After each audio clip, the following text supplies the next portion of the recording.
Good morning, everybody. This hearing will come to order. The hearing today will focus on the cost and consequences of the Biden-Harris energy agenda. I'd like to welcome our panel of expert witnesses, starting with Ms. Diana Furchtgott-Roth, who is the Director of the Center for Energy, Climate, and Environment at the Heritage Foundation. Then Mr. Alex Epstein, President and founder of the Center for Industrial Progress. Ms. Donna Jackson, the Director of Membership Development at Project 21, and we'll find out a little bit more about that, I'm sure, in your testimony. And Mr. Trevor Higgins, Senior Vice President of Energy and Environment at the Center for American Progress. So welcome to our witnesses. Thank you for your time and your insights on behalf of my colleagues on the Budget Committee.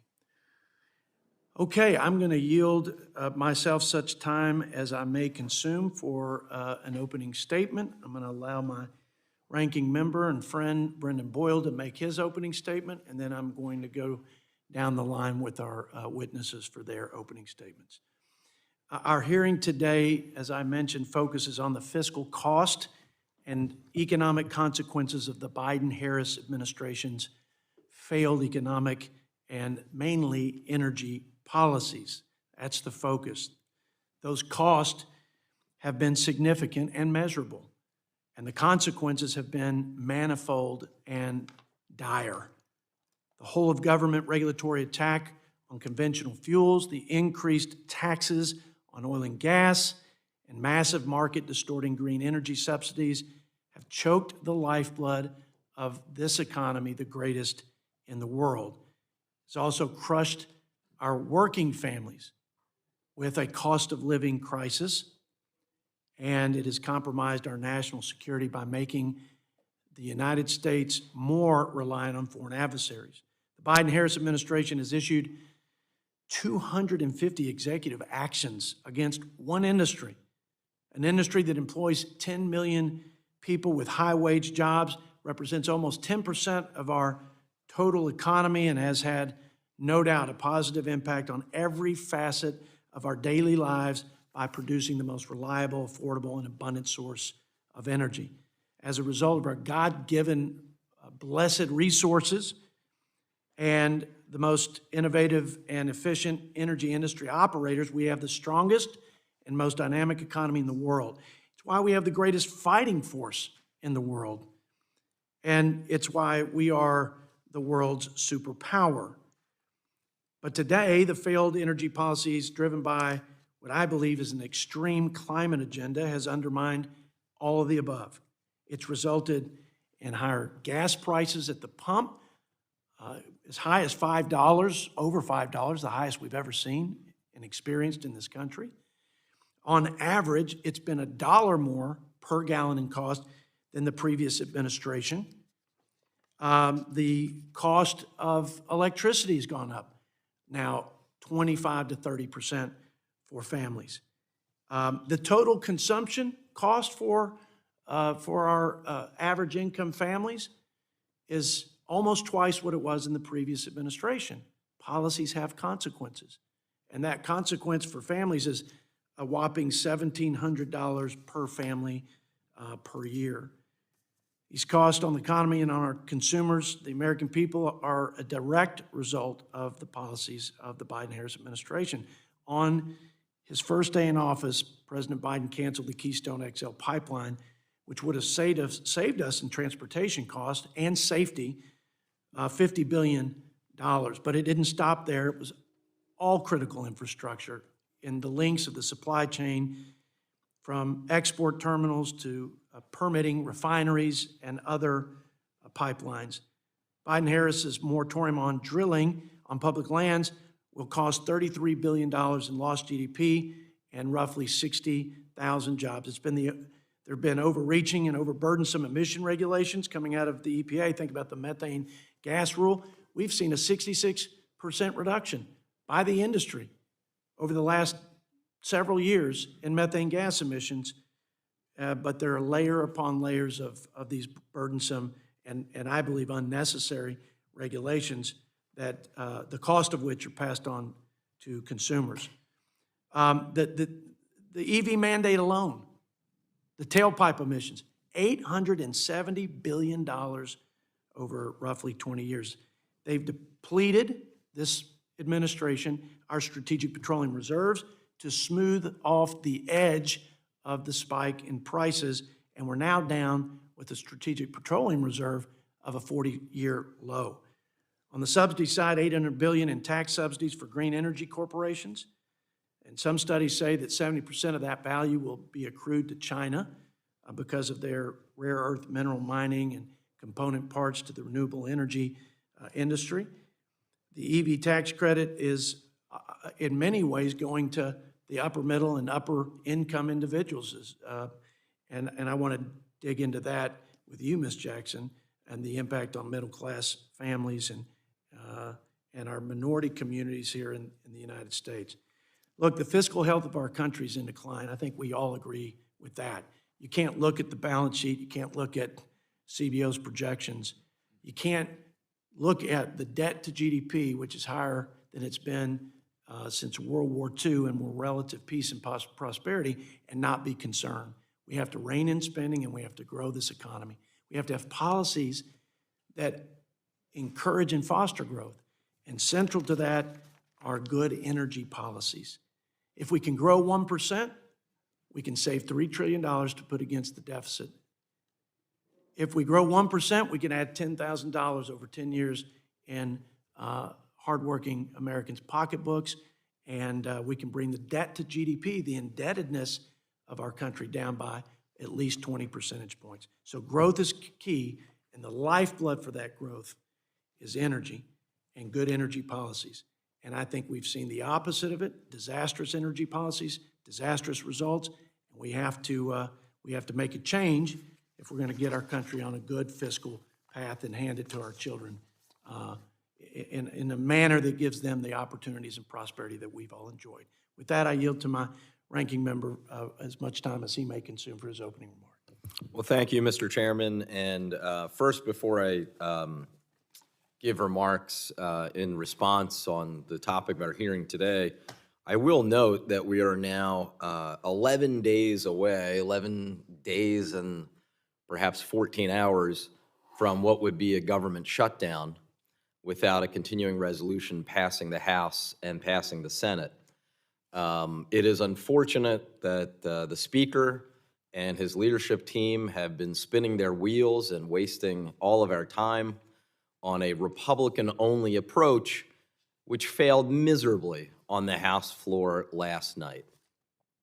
I again urge the Speaker and his leadership team to work with Democrats, both in the House and the Senate, so that we can avoid a costly and completely unnecessary government shutdown, and we can do the work of the American people.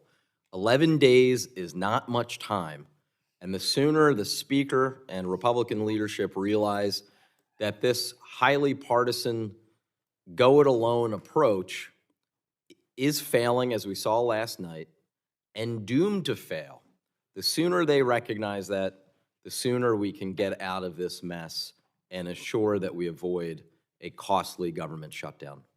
Now, on the topic at hand of the hearing, I appreciate the opportunity to have a hearing to celebrate the many successes of this administration when it comes to energy.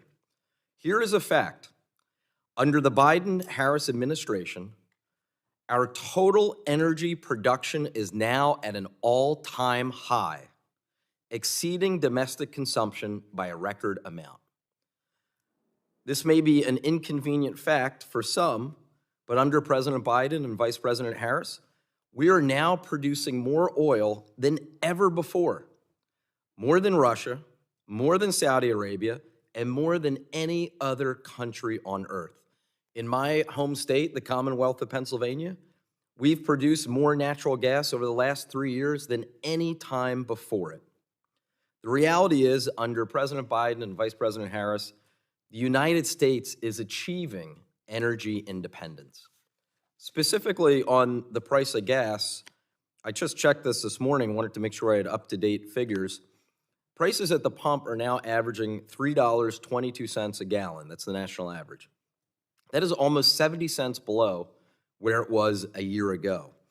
In real dollars, that is actually far below where we were about 15, 16 years ago during the tail end of the Bush administration. I would also point out that the price of oil obviously surged after Vladimir Putin's unjustified and illegal invasion of Ukraine. But because of actions this administration has taken, as well as our European allies, I'm proud to say a barrel of oil today costs roughly 1/2 of what it did following Putin's invasion. So this is a record that we can celebrate. I appreciate the words of the Fed chair yesterday when making the announcement that we are at the 2% target and therefore can begin lowering interest rates. No wonder that just this morning, literally as I speak, the stock market, the Dow and the S&P are literally at all-time highs. The reality is clear. The United States has bounced back from the worldwide pandemic better, stronger, and more secure than any other country on earth. Now, when we look at that record of success, we need to recognize it is under threat. Donald Trump's Project 2025 would turn back the clock on all of this progress. Trump reportedly asked Big Oil for $1 billion in campaign contributions, and his Project 2025 makes it perfectly clear what they would be getting in return. Their extreme plans would destroy the Inflation Reduction Act, and along with it, they would threaten the 300,000 new jobs that we have delivered in clean energy as part of a generational transition. They would rip away the tax credits that are saving families money on their energy bills right now. They would gut the EPA and force out our children to drink dirtier water and breathe more polluted air. Even as they would force families to pay higher costs, Trump's plans would cut taxes for the biggest corporations in America, delivering a $1.3 billion tax break to just the 5 largest oil companies in America. American families cannot afford this dangerous agenda. So, Mr. Chairman, I thank you again and look forward to listening to our witnesses as well as our colleagues, and I yield back. I thank the gentleman from Pennsylvania, my ranking member, and would now turn our attention to our witnesses. I want to thank them for being here, again, their time. The committee's received your written statements. They will be made part of the record of the formal hearing. You will each be given 5 minutes to deliver your oral remarks. Ms. Furchtgott-Roth, you will begin, if you would begin your 5 minutes. Harrington, Ranking Member Boyle, members of the committee, I'm honored to be invited to testify before you today, and the views that I express are my own.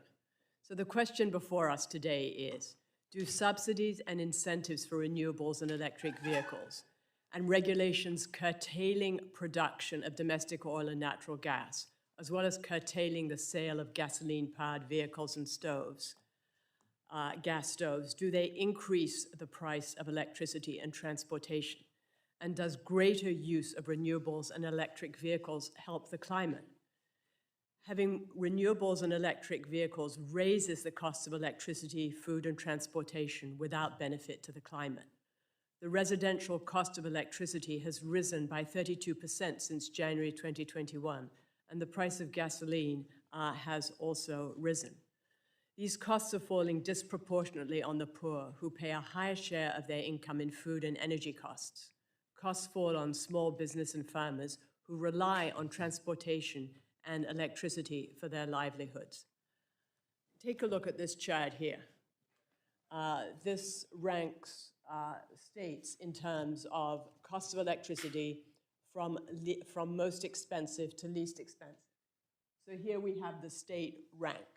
Here we have the names of the states. Here we have the residential electricity costs. Here we have a check if it's a Democrat governor, a check if it's a Democrat legislature, and here is check if it's part of a regional transmission organization. And this column here is Renewable Portfolio Standard, which is the share of electricity required to be produced by renewables by 2035. So we see that the 10 most expensive states are Democrat-controlled, except for Alaska. And Alaska is not part of the lower 48, so it has connection problems of its own. And these all mandate renewables. Then the 10 least expensive states down here are all, for electricity, are all Republican, with the exception of one, Washington State, and they don't mandate renewables. Washington State benefits from vast amounts of hydropower, which is very inexpensive.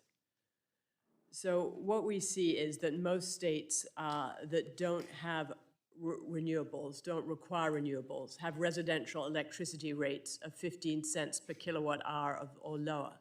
States that do require renewables, such as California, New York, Michigan, New Jersey, they have rates that are 15 cents, above 15 cents. California's is 33 cents per kilowatt hour. Texas and Florida are about 14 cents an hour.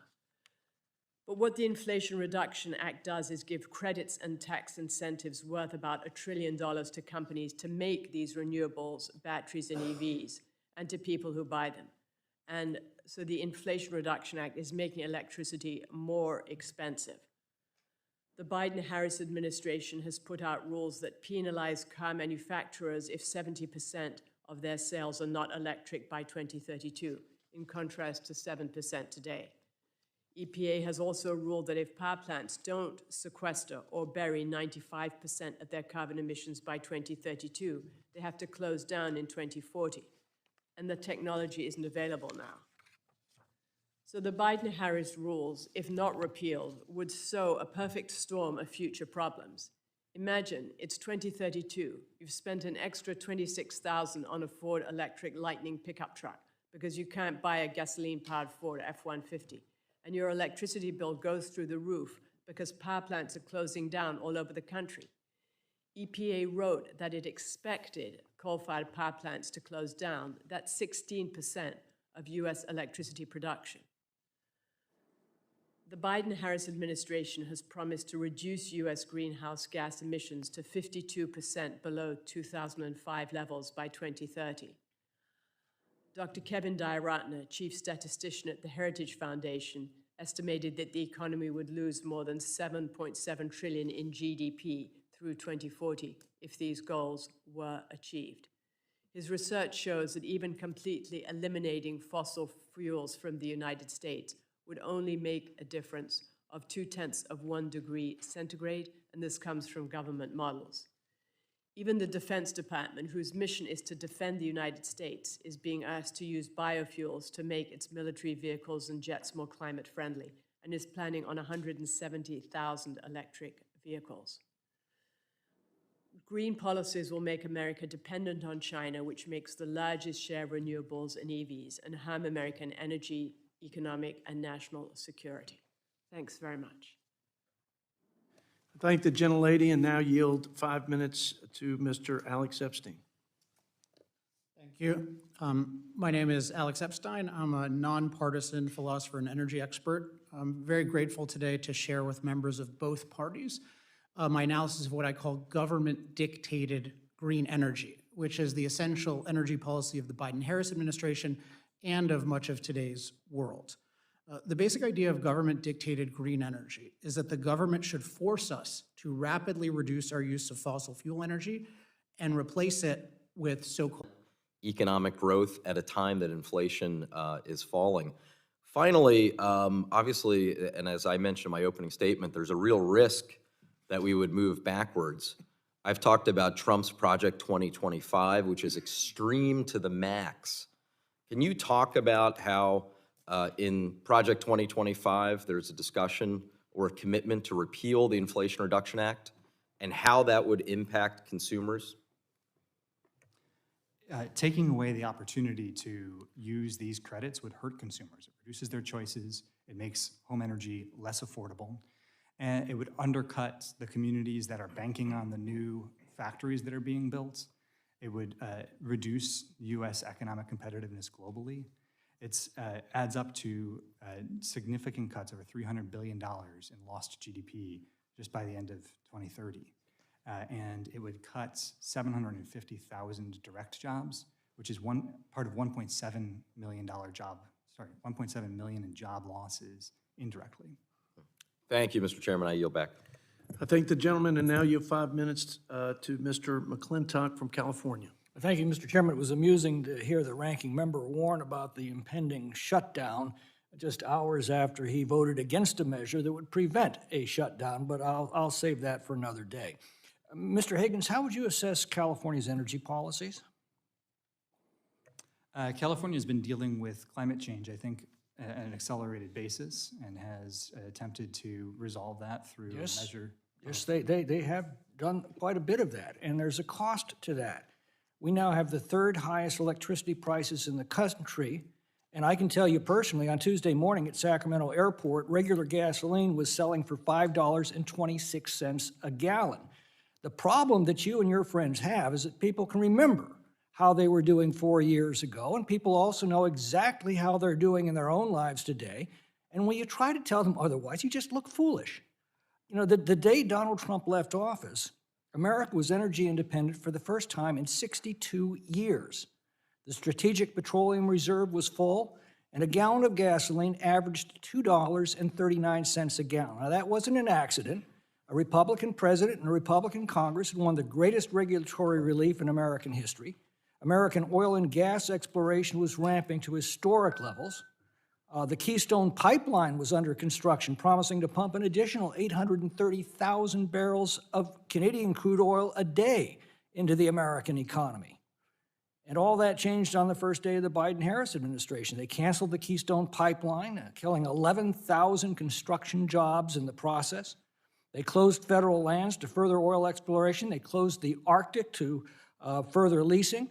As gasoline prices skyrocketed to historic highs, they began draining the Strategic Petroleum Reserve. It's now at a 40-year low. And when that wasn't nearly enough to bring down prices, they relaxed oil sanctions on Iran, flooding the dictatorship with oil revenues that have been used to fund terrorism around the world. And meanwhile, under Biden and Harris, electricity prices have ballooned 30%. Mr. Epstein, the ranking member boasts that American production is up. But doesn't production take years to bring online? And the production today was made possible by the regulatory relief under Trump? Yeah, so, I mean, it's really simple, right? Joe Biden ran on, I guarantee you we're going to end fossil fuel, and as I said, has done everything he could get away with to restrict production. So the fact that it's gone up is obviously in spite of him, not because of him. He didn't promise record oil production. It's just something he wants to take credit for, much like President In fact, Obama. they keep telling us oil production is evil. Yeah, so it's And then they boast it's about- opportunistic. I don't know if I can comment on California, but I'm a Californian. Is that okay? Yes. Oh, okay. Yeah, I want to give people a resource, by the way, because there have been many false claims made today. And I looked at Mr. Higgins' testimony last week. If people just go to alexepstein.substack.com, I refuted 12 of the myths that he said, I think, last week, which he also said today. And then if you also go there, look up every myth about net zero refuted, and you'll basically cover everything that's been said. California, that report he mentioned by Energy Innovation, that is a total trash report. They excluded California, and they blame California energy prices on climate change. You know that's not true. And also our wildfire problems are because of green policies that prevent us from doing proper forest management to reduce the fuel load. It's very easy to manage forests well. We don't do it because of green reasons. So California, which is a pretty self-contained grid, although we depend on a bunch of In fact, I'm going to... that's a model of green energy. I've got to point out, UCLA did a study of the 2020 fires and concluded that those fires alone released twice the carbon dioxide as California's extremely expensive and disastrous regulations have prevented in the prior 20 years combined. This is just insanity. They say this is to combat climate change, but the climate keeps changing as it has for 4.5 billion years. And these leftist zealots obsess over a 1 degree increase in global temperatures over the next century, but they couldn't care less that they're making it increasingly difficult for American families to make ends meet or to heat their homes in sub-freezing winters or cool their homes in triple-digit summers. Meanwhile, they poured billions of taxpayer funds into these failed green energy schemes that have produced the worst inflation that Americans have experienced in 40 years. And the market for the electric vehicles has utterly collapsed as consumers have discovered the high costs and low performance and dangerous unreliability of this technology. Ms. Jackson, in the few seconds I've got remaining, could you kind of give us just an overview of what that's doing to an average family in our country? You know, you mentioned California, but I want to say this. One of the things that the California's environmental policies have done is create artificial scarcity in home ownership so that you have the most segregated communities in the country. And we have the lowest home ownership for minorities in the state of California since Jim Crow. Well, I just say, all of us in California, at least, if things get bad enough, have 49 other states to move to. If we allow these people to destroy our country, where are we going to go? I yield back. I think the gentleman from California now yield 5 minutes to Mr. Kildee from Michigan. Thank you, Chairman Arrington and Ranking Member Boyle, and thank you to the witnesses for being here today and sharing your perspective. I really do appreciate it. Mr. Higgins, as a fellow alum of the University of Michigan, I'm not going to ask you anything about football, not this year anyway, but I will have a question or two for you. As I listen to some of my colleagues, it's somewhat interesting to hear them talk about an energy crisis in a country where they have been trying for months to derail the efforts, because they happen to have been led by Democrats and the Biden-Harris administration, to bring down energy costs for consumers and to create new manufacturing jobs, jobs that pay a good wage and actually do allow people to take care of their families in a way that they ought to be able to. For instance, just last week, House Republicans put a bill on the floor to completely undermine the electric vehicle tax credit from the Inflation Reduction Act. This bill would have hurt American manufacturing, a source of many of those good-paying jobs. It would have raised taxes on American families who are attempting to purchase one of those vehicles, and it would have jeopardized new investments in hundreds of thousands of jobs in my home state of Michigan. And I think we do need to set the record straight. The effort to undermine the EV tax credit is interesting because in 2017, when Republican-led Congress scoured the tax code for every change that they could possibly imagine, they left intact the electric vehicle tax credit. But unlike our proposal, unlike the Inflation Reduction Act, allowed for a person making $1 million a year to purchase a $300,000 electric vehicle and claim the credit for it. Under our policy, we put caps, income caps and MSRP caps, auto price caps, so that the eligibility for the credit was going to who we intended it to go to. For the first time, though, we are seeing an increase, first time in a long time, coming from a manufacturing state, an increase in manufacturing. We lost manufacturing jobs under the previous administration. We've significantly gained manufacturing jobs under this administration. We've seen over $175 billion in private investment in auto manufacturing, in battery production, critical minerals. These investments are putting people to work in good-paying jobs, and I can point to those jobs. I see them in my home district, in mid-Michigan, companies like SK Siltron in Bay County. Americans have saved $1 billion on new vehicle purchases from this tax cut this year, an average American saving $1,750 a year. We've seen manufacturing pull back their supply chains from China, reinvesting here in the United States in Americans and American auto workers.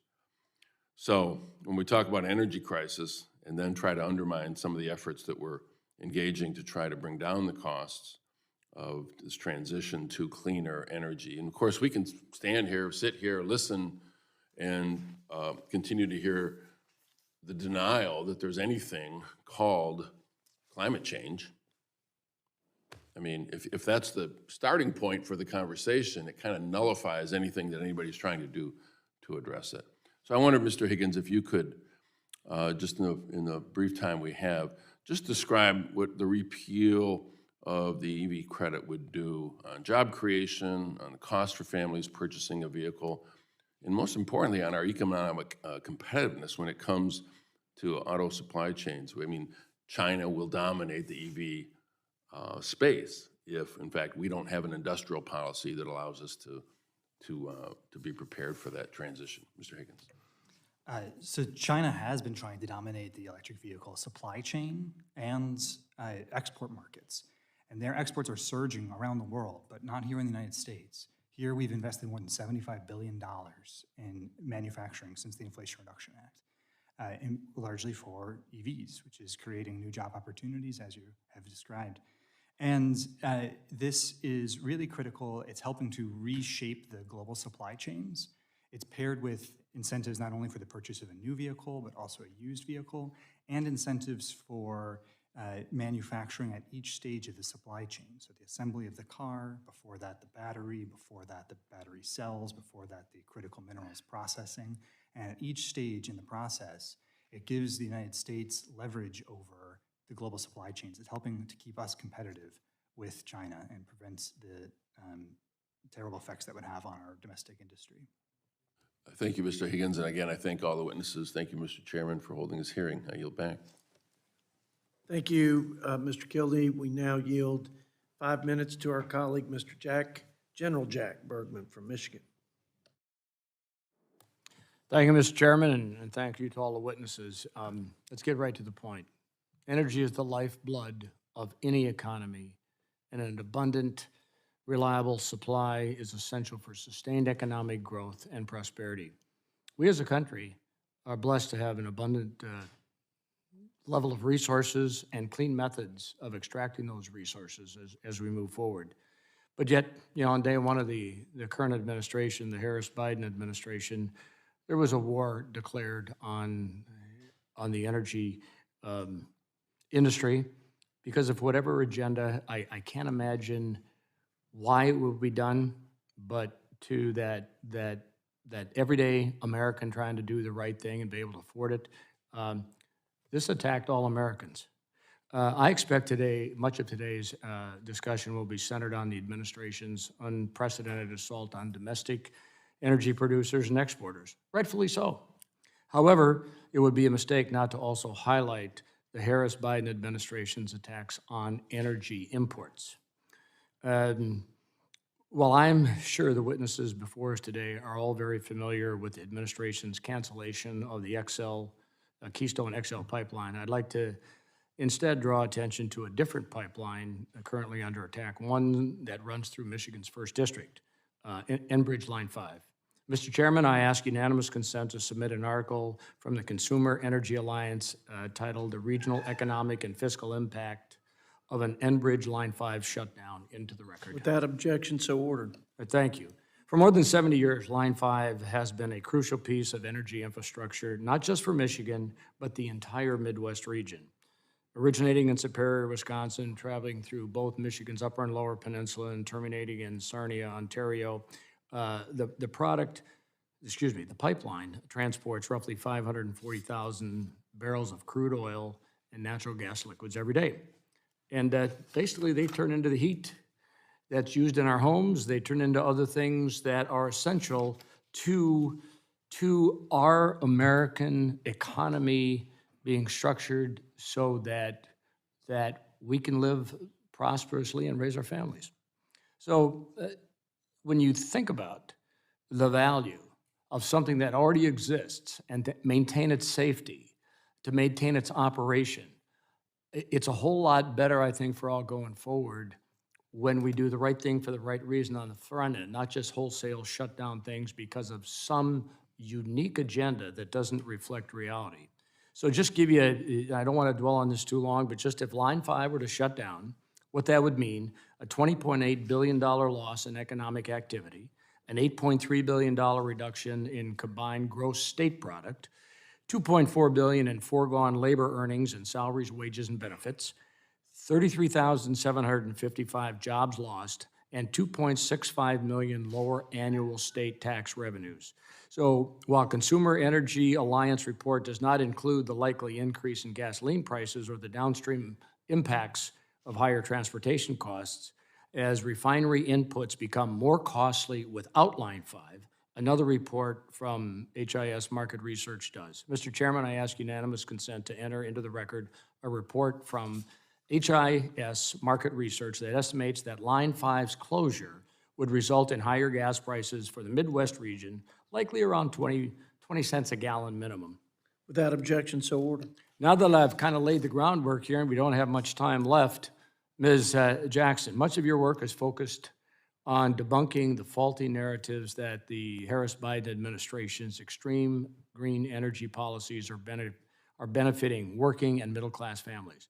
How would closing a major pipeline like Line 5 in favor of green agenda impact the working and middle-class folks of Michigan's Upper Peninsula?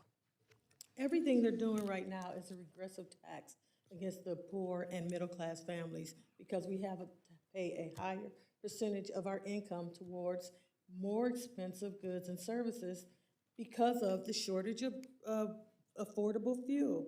You know, I've heard a lot about these jobs that are supposed to be created.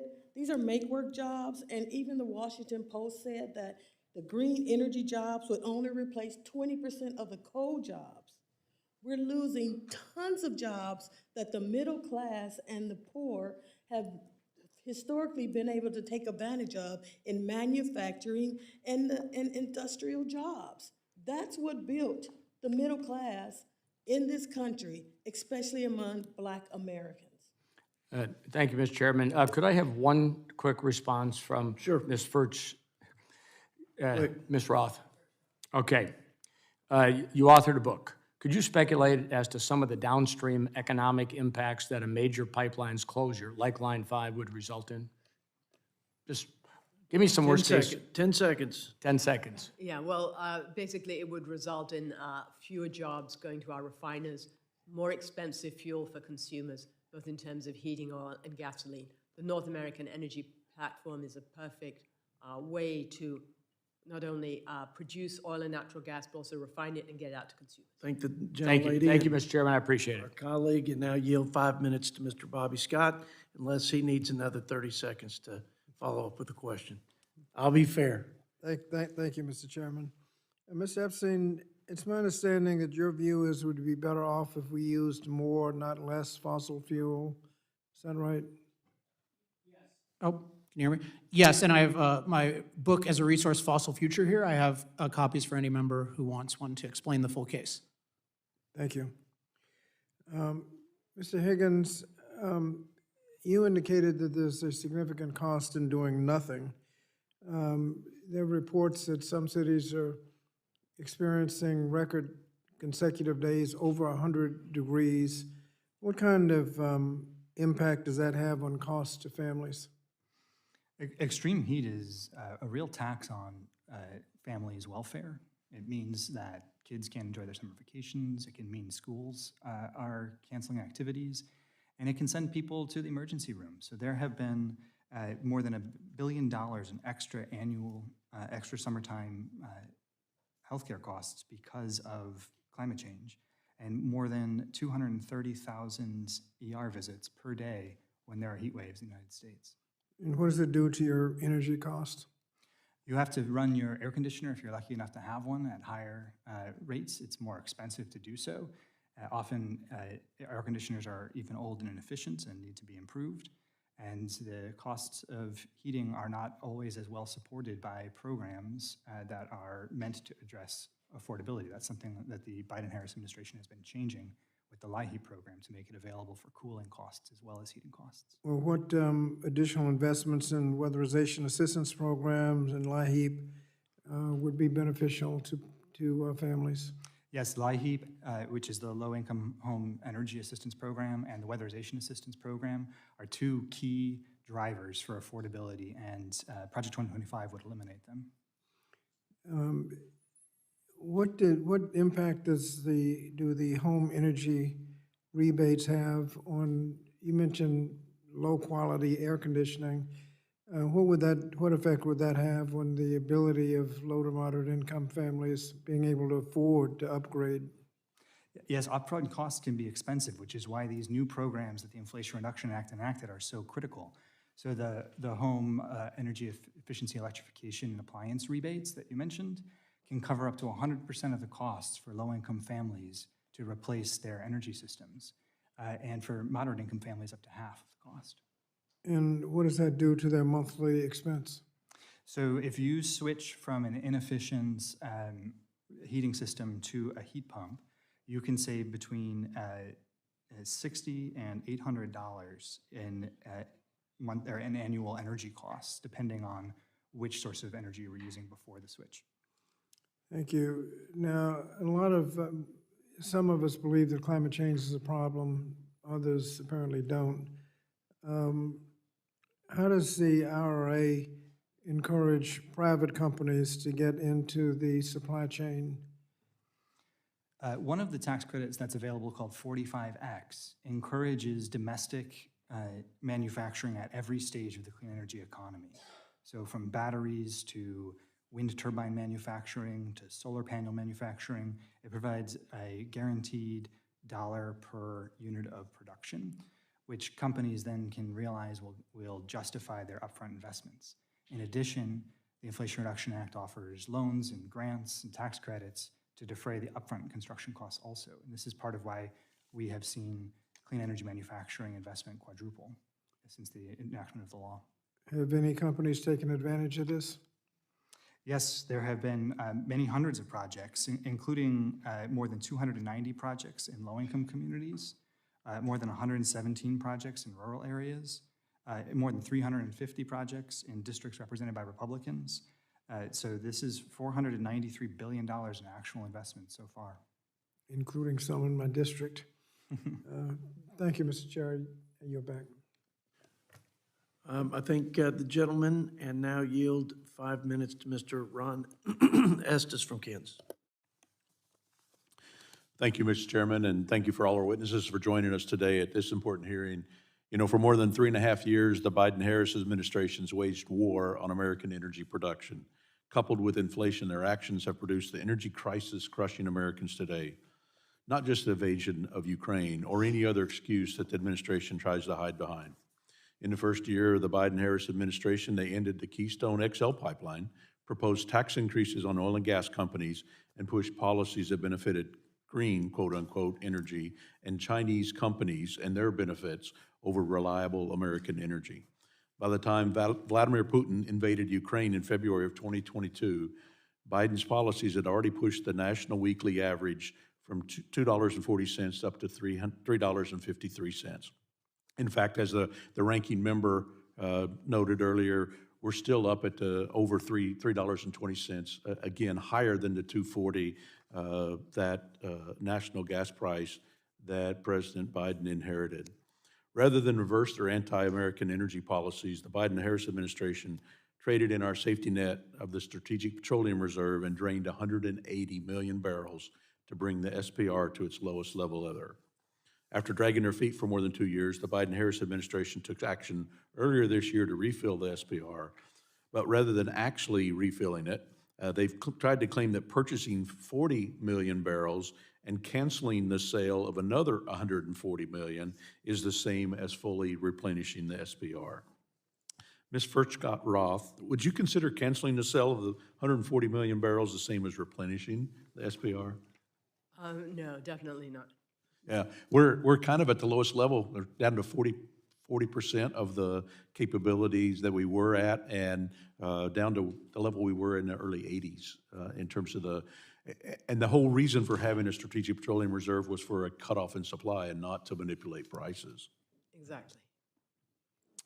I mean, beyond concerns about the Strategic Petroleum Reserve, I have grave concerns that the Biden-Harris administration war on fossil fuels is making it more difficult for our country to meet its energy needs, just as demand for energy is growing. As noted earlier, U.S. energy consumption has been increasing. In fact, it's increased by 123% since 1960. But the domestic energy production has kept pace, increasing by 140% in the same time. And since 2005 alone, U.S. energy production increased by 48%. This is significant since during the same period, net emissions decreased by 16.6%. And as noted earlier, we're producing more oil now than previously, but a lot of that's due to the investments that were being made before President Biden took office and began his policy of trying to stop the growth of energy production.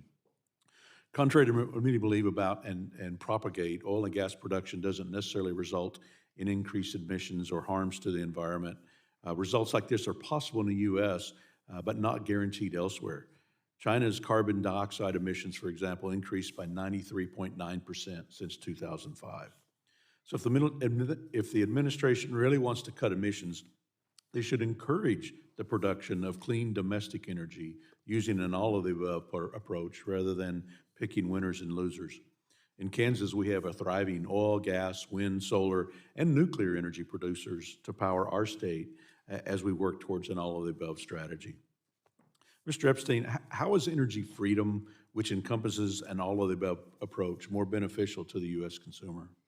Well, I would think of energy freedom as a best of the above approach, not an all of the above approach. I don't really like the idea of all of the above. We don't want to use anything that happens to exist. I mean, we don't want to use wood and animal dung for electricity, right? So I think it's important. So with energy freedom, all the sources would be allowed to compete, but they would have to compete in a fair way. And so, for example, with wind and solar, it's really important that they be required in some way to provide reliable electricity. Right now, they're allowed to provide unreliable electricity and get the same amount or more than reliable. That's like a car rental company that rents you cars that work a third of the time and you don't know when, and you pay the same as for a reliable car. Like that would never work in rental cars. So yeah, energy freedom allows you to have maximum energy abundance now and maximum energy innovation going forward. And I think both parties want energy innovation. You need to get the government out of the way with things like NEPA just ruining development of all kinds. You need to get the EPA to stop attacking things. You need to reform the Nuclear Regulatory Commission. Like, if we want innovation, we need to focus on freedom, not on subsidizing things and robbing Americans. Yep. And as you noted before, that even having solar and wind, you also have to provide a base percentage to compensate when they're not producing.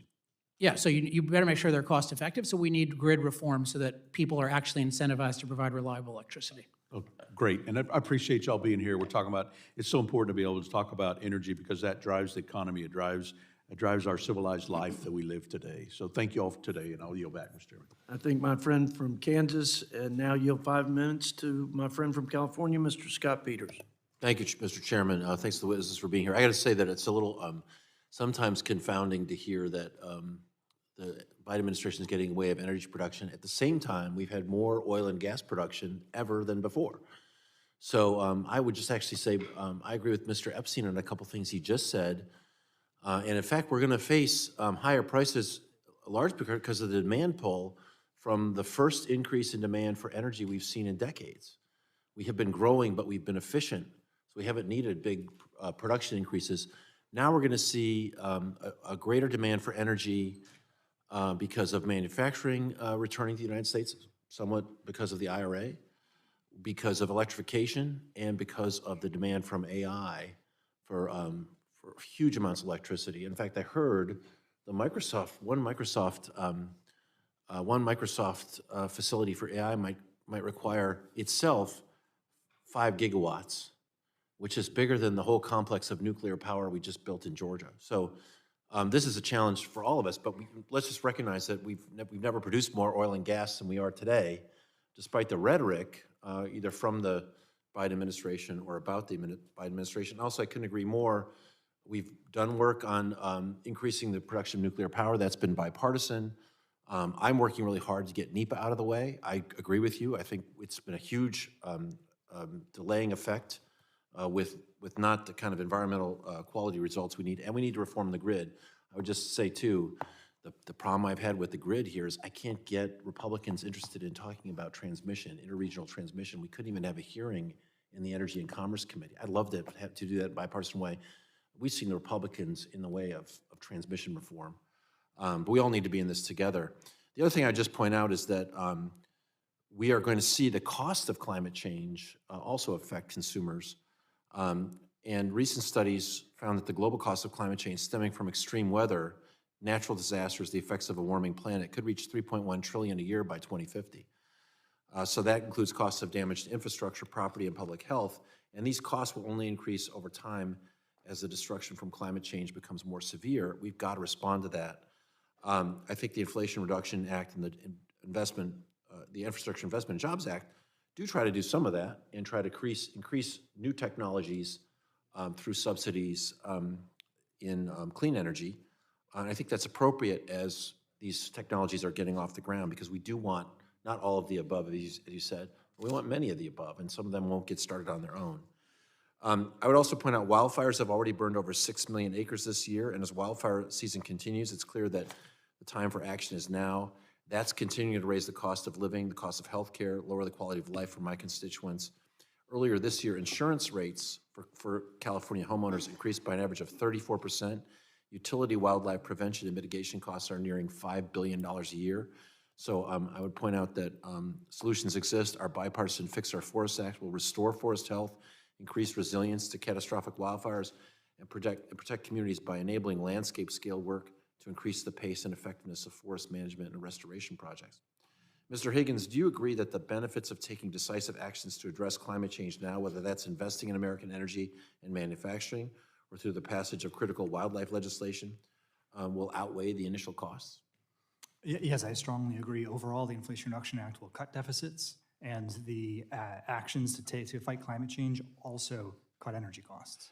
What do you think the economic and climate impacts of reversing these investments would be? That's something that the former president, Mr. Trump, has promised to do.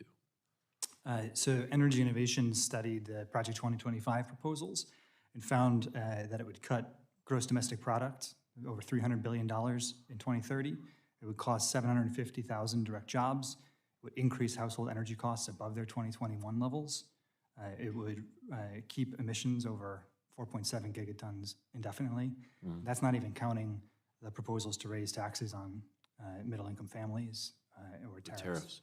I would just say too, one thing that households feel is energy costs. Another thing they feel is insurance costs.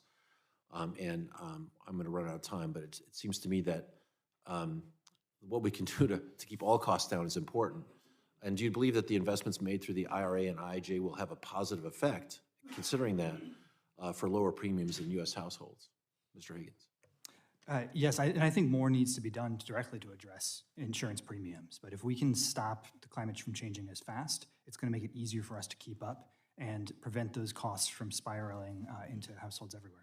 That's a conversation I want to continue to have, but energy abundance is important for all of us, and I look forward to discussing that more, and I yield back. I thank my friend from California. Now yield to our colleague from Wisconsin, Glenn Grothman.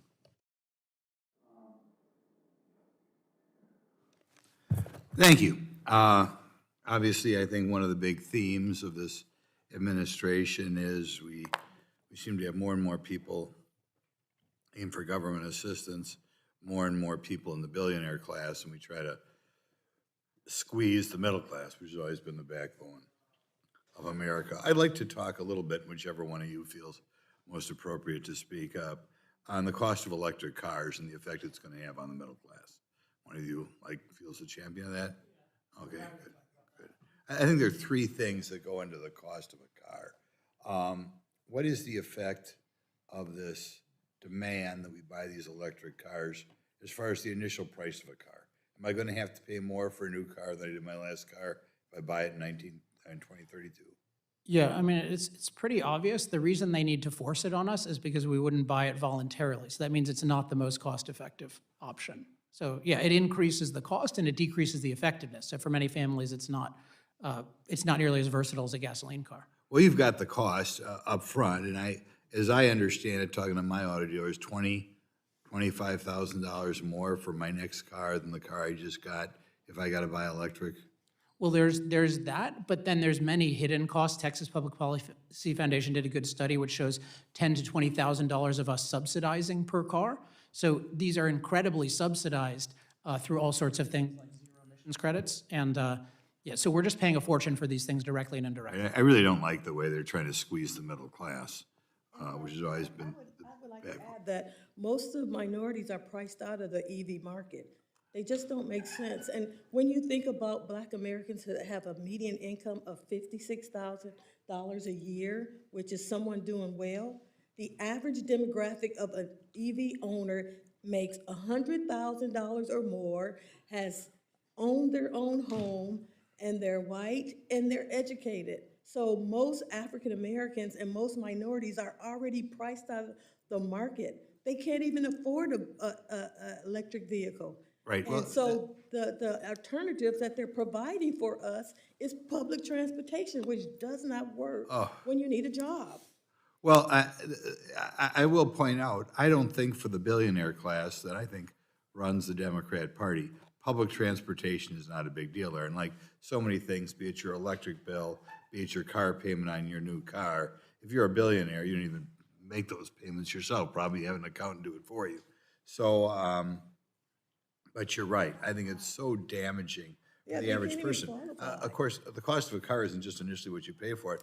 I wasn't aware until I talked the other way. When you do want to buy a new car and you trade in your old car, is it right that the trade-in you're going to get on an electric car is less than you get on a combustion engine car?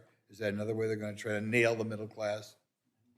And the trade-ins are, in comparison to gas combustion engines, are way lower. But what they're also doing is increasing the cost of gas-powered cars because they're forcing the EV agenda on individuals. So now the middle class is getting hit in two ways. They're actually being priced out of the private car ownership market. Right. There's another cost to a car that we haven't talked about today. I think maybe you ought to talk about it a little bit, and that is the cost of insurance. I know in Wisconsin, almost every other state, you're required to have insurance if you're going to have a car. What is the plan for Middle America when they begin to have to buy insurance on their new EV? What is that going to do to the middle class there? Yeah, well, it's probably likely to be much greater because if the battery goes in an EV, that means it's a very large expense to replace it. And that's why you can't sell used EVs. People don't want to take the risk of a battery going. And about 71% of car sales in the United States are used. Most people buy used cars. They don't want to buy used EVs. So that really messes with the market. Well, right, and isn't it true that if you get into a car accident, it's much more expensive to repair the EV? And they can also catch fire. It's much easier for these EVs to catch fire. Right, and the result will be that's a payment that I think a lot of people in America make monthly on insurance. That's another way you work towards this plan of getting rid of the middle class, right? Yeah. Absolutely. I did the calculation this morning. An EV would cost about $1,400 a month for a minority who's usually in the subprime loan market. If you're making $56,000, basically your income for a month is $3,000. You're talking about somebody who needs to invest half of their income. Yeah, I just want to get in one more question here. Another way we're nailing the middle class on things you need, of course, is the price of food is going up. And part of that, when I talk to farmers, is the increased cost of fertilizer, which of course you need to be a farmer today. Could you describe, is this green agenda increasing the cost of fertilizer? And is that one of the reasons why we're making it so difficult to buy enough food in Joe Biden's America? 10-second response. Yeah, I mentioned in my testimony, yeah, the price of energy determines the price of everything, and modern agriculture depends on natural gas-derived fertilizer and diesel fuel, so anything you do to restrict the supply of those makes food more expensive. Thank you much. Thank the gentleman, and now yield 5 minutes to our colleague from Virginia, Mr. Bob Good. Thank you, Mr. Chairman. Thanks to all of our witnesses. Thank you particularly, Mr. Epstein, for your incredible leadership and expertise on this issue. And I just have a couple comments on the EVs from my friend Mr. Grothman's questions. But EVs are the biggest hoax since climate change generally, or man-made climate change, by the way.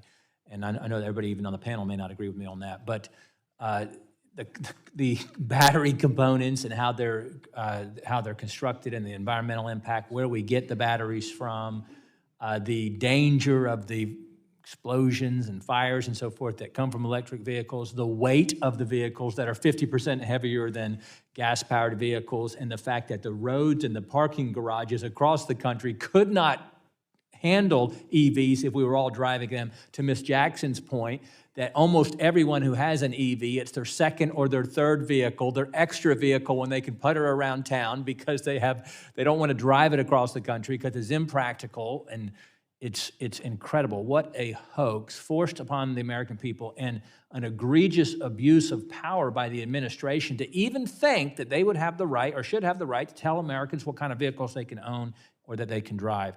It's incredible that the other side promotes and supports that, number one, and that the American people, to some degree, have surrendered their sovereignty, their independence, their freedom to have the government tell us what kind of vehicle we drive, and it's not even in our best interest if we were all to succumb or surrender to that.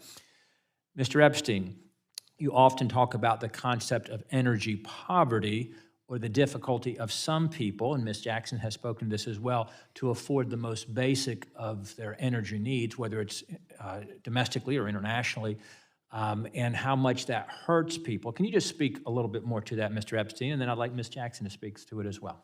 And this is a problem globally and in the US. I mean, so energy poverty basically means you can't afford to use a lot of energy. And you need to use a lot of energy to have a modern life, to have abundant food, clothing, shelter, medical care, et cetera. So every single thing we do to restrict the availability of energy, and as I mentioned, by restricting fossil fuels and by forcing us to pay money for uneconomic alternatives, both of those restrict the availability of energy. We make every single person poorer in the world, really, but particularly the poorest people feel it the most. And I just want to give a mention of, we have 3 billion people in the world using less electricity than a typical American refrigerator. We have 6 billion people who use an amount of energy people in this room would consider totally unacceptable. The world is desperately poor, and what they want to do is rise out of poverty, and that requires energy. And for the foreseeable future, that means we need more fossil fuels. That's why I said to one of the representatives, we need more fossil fuels, not less. That's what I talk about in Fossil Future. So it's just crazy to think we're sacrificing billions of people's opportunities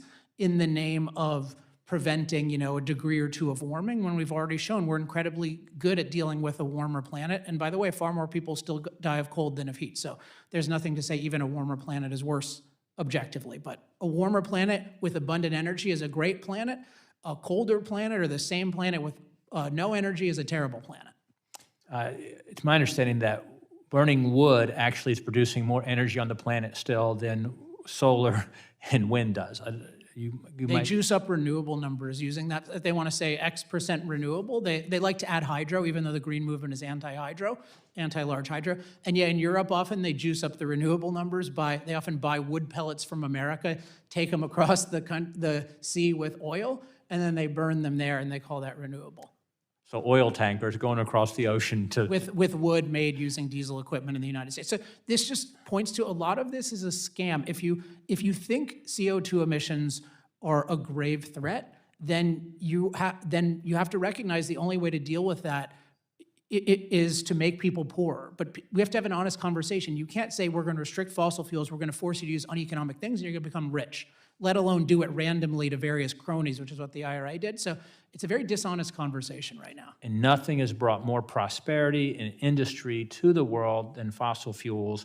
And a wealthy country like the United States, which is harmed by these ridiculous, unrealistic policies, far worse for third world countries, poorer nations, who we pretend we want to help as we try to force upon them our woke policies here. I wanted to have you talk a little bit about Europe, Ms. Fergat-Roth and Ms. Jackson. But Ms. Jackson, I'll let you just tack on about what you were saying about lower income folks or minorities disproportionately impacted by these policies. Absolutely. Energy poverty is when you have to spend more than 6% of your income on your energy needs. This country has forced everybody into energy poverty, but energy poverty leads to food insecurity, and food insecurity is causing right now developmental issues in children that's growing up right now. This is affecting family formations. It's affecting marriages. So what we're doing is putting people in a dangerous position that they're even setting their thermostats and living in unhealthy conditions in their homes because of their fear of energy poverty because they can't pay their bills. How are we not thinking about the impacts to people when we're thinking about these policies? My time's expired. Thank you, Mr. Chairman, for letting Ms. Jackson answer. Thank you to our witnesses. Thank you, my colleague, and let's give our newest member of the committee, Mr. Greg Lopez from the great state of Colorado, 5 minutes. As I sit here and listen to the conversations, it sounds to me like there's a lot of positive illusions that people are trying to present to the American people. I reference these positive illusions sometimes to the boogeyman. I've heard about the shutdown. I consider that a boogeyman. I hear about the climate change and green policies. I consider those boogeymans because those are the terminologies that people want to use to scare people, that we must do something. Of course, nobody wants to deal with a boogeyman. As I look at these green policies and the impacts it's having on the minority communities. I do believe that those individuals that are reciting numbers and saying what a great idea it is for the American economy, they truly have a disconnect with the minority community. They've never walked through the minority community. They've never had any interaction with the minority community.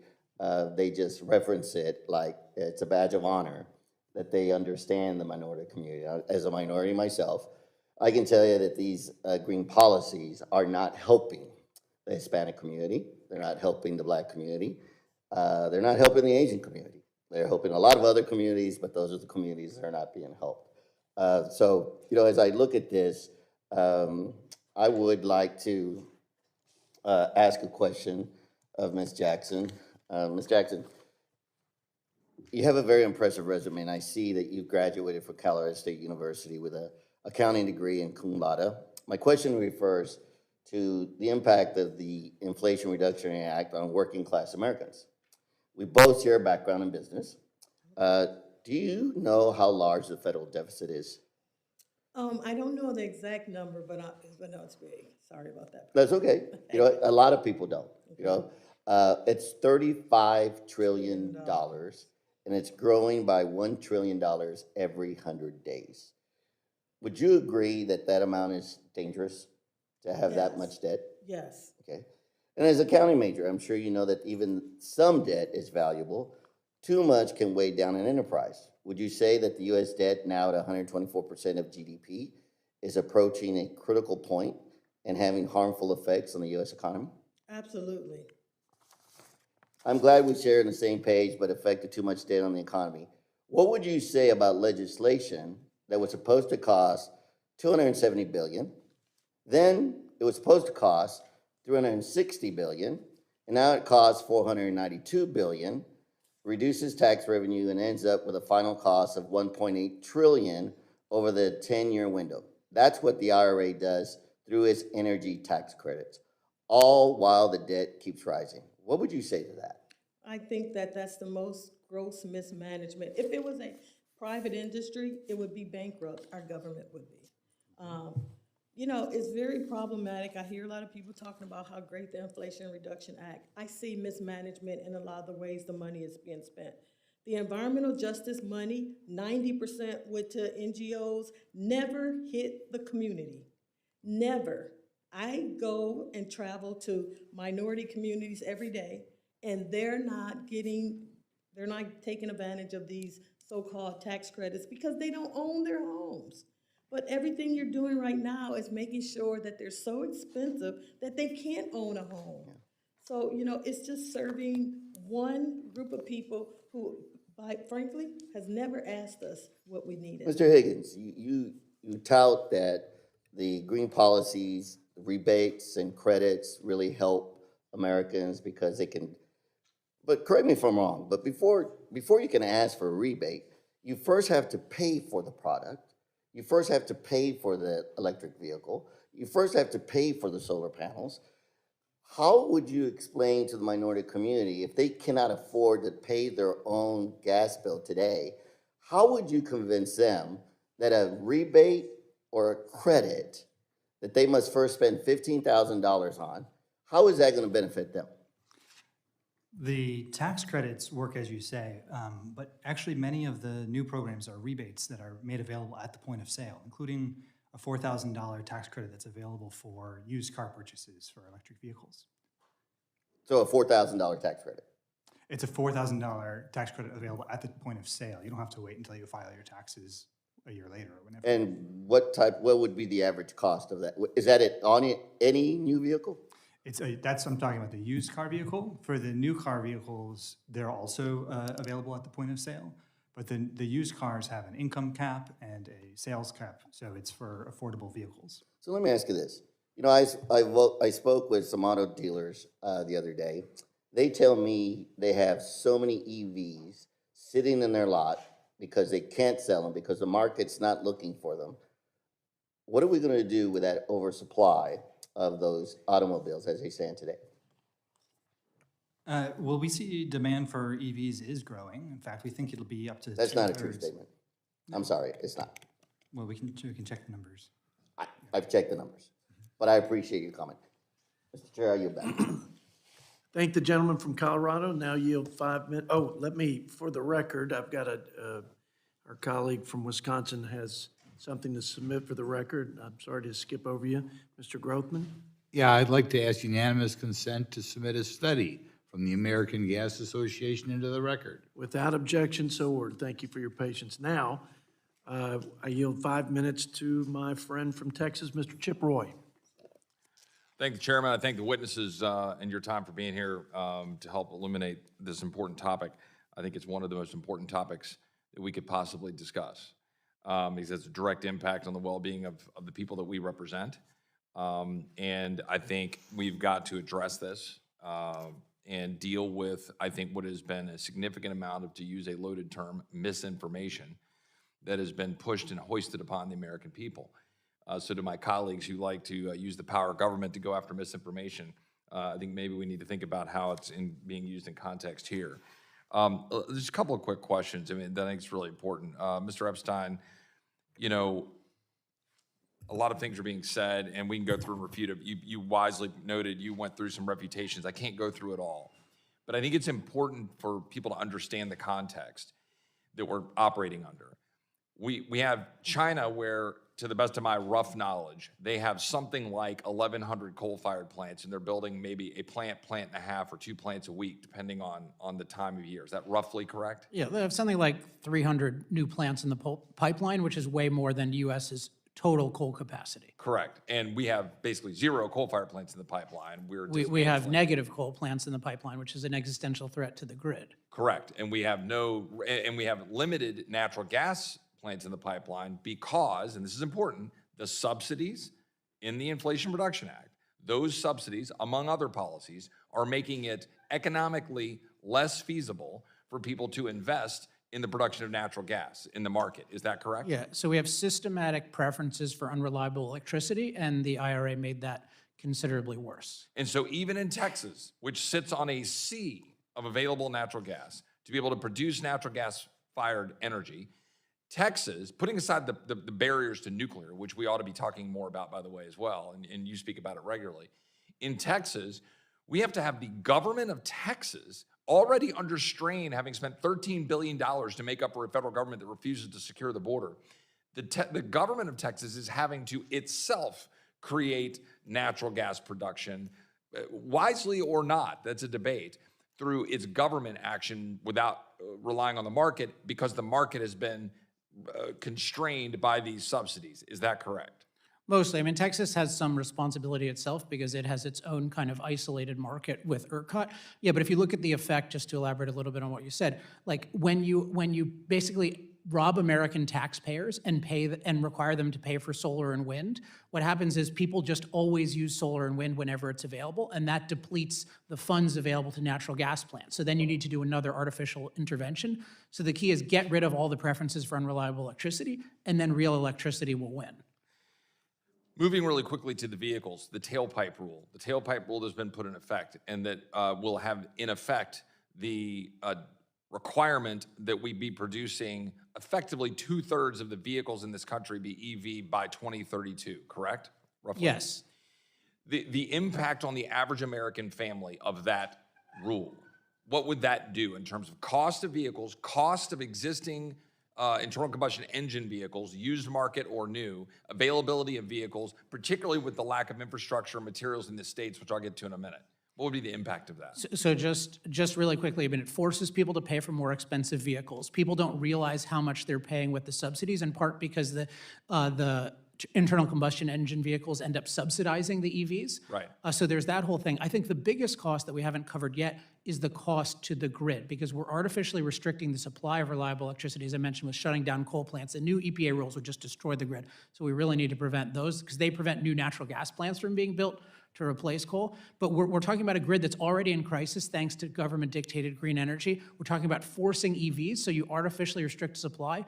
You dramatically artificially increase demand. That is just a guaranteed death sentence for the grid. We need to stop that immediately. Well, and if I just real quick, Ms. Jackson, real quick, because I got one more question. What would that do to the families that you're talking about that represent minority families, poor families in the United States? that would basically take away private car ownership. The Federal Reserve Bank of Philadelphia did a study and said that you can decrease the poverty rate of African Americans if they have a car. Basically, you're going to subjugate them to poverty. And so last question for Ms. Forgot Roth. I think another area here, and Mr. Epstein alluded to it, talking about the subsidies and what it's doing to distort the market. But there's another aspect to this, which is in pursuit of this agenda, and that's what it is. In pursuit of this agenda, notwithstanding all the impact that we've just discussed, aren't we having to create essentially a government-run industry effectively to go deal with the fact that China has a monopoly on the minerals? China is driving a lot of the production of the stuff to drive the green energy. But we've got, firms that are, quote, pleaded with the government to go beyond supporting capital costs for construction of new mines and processing facilities to take a more active role in the minerals market. In other words, we're creating a government-run cottage industry to prop up a market that cannot exist on its own because it's being subsidized by government to the detriment of hardworking Americans, driving up the price of goods and services, and then you gotta have the government backfill to create a market for something that doesn't exist because people are demanding it. Exactly, yes. And also, if you look at the economics of providing power, if you're requiring wind and solar on the grid, then your baseload natural gas runs less often. So it's less economical to invest in that natural gas plant because it's just going to sit there as a backup to the solar and wind. And then you have the critical minerals that the government does not allow to be mined here in the United States, and we're turning over that to China too. In other words, wind and solar isn't cheaper. It's subsidized by the reliable energy, which makes it appear cheaper on paper. Right. Yield back. I thank the gentleman, and now yield 5 minutes to Mr. Smucker from Pennsylvania.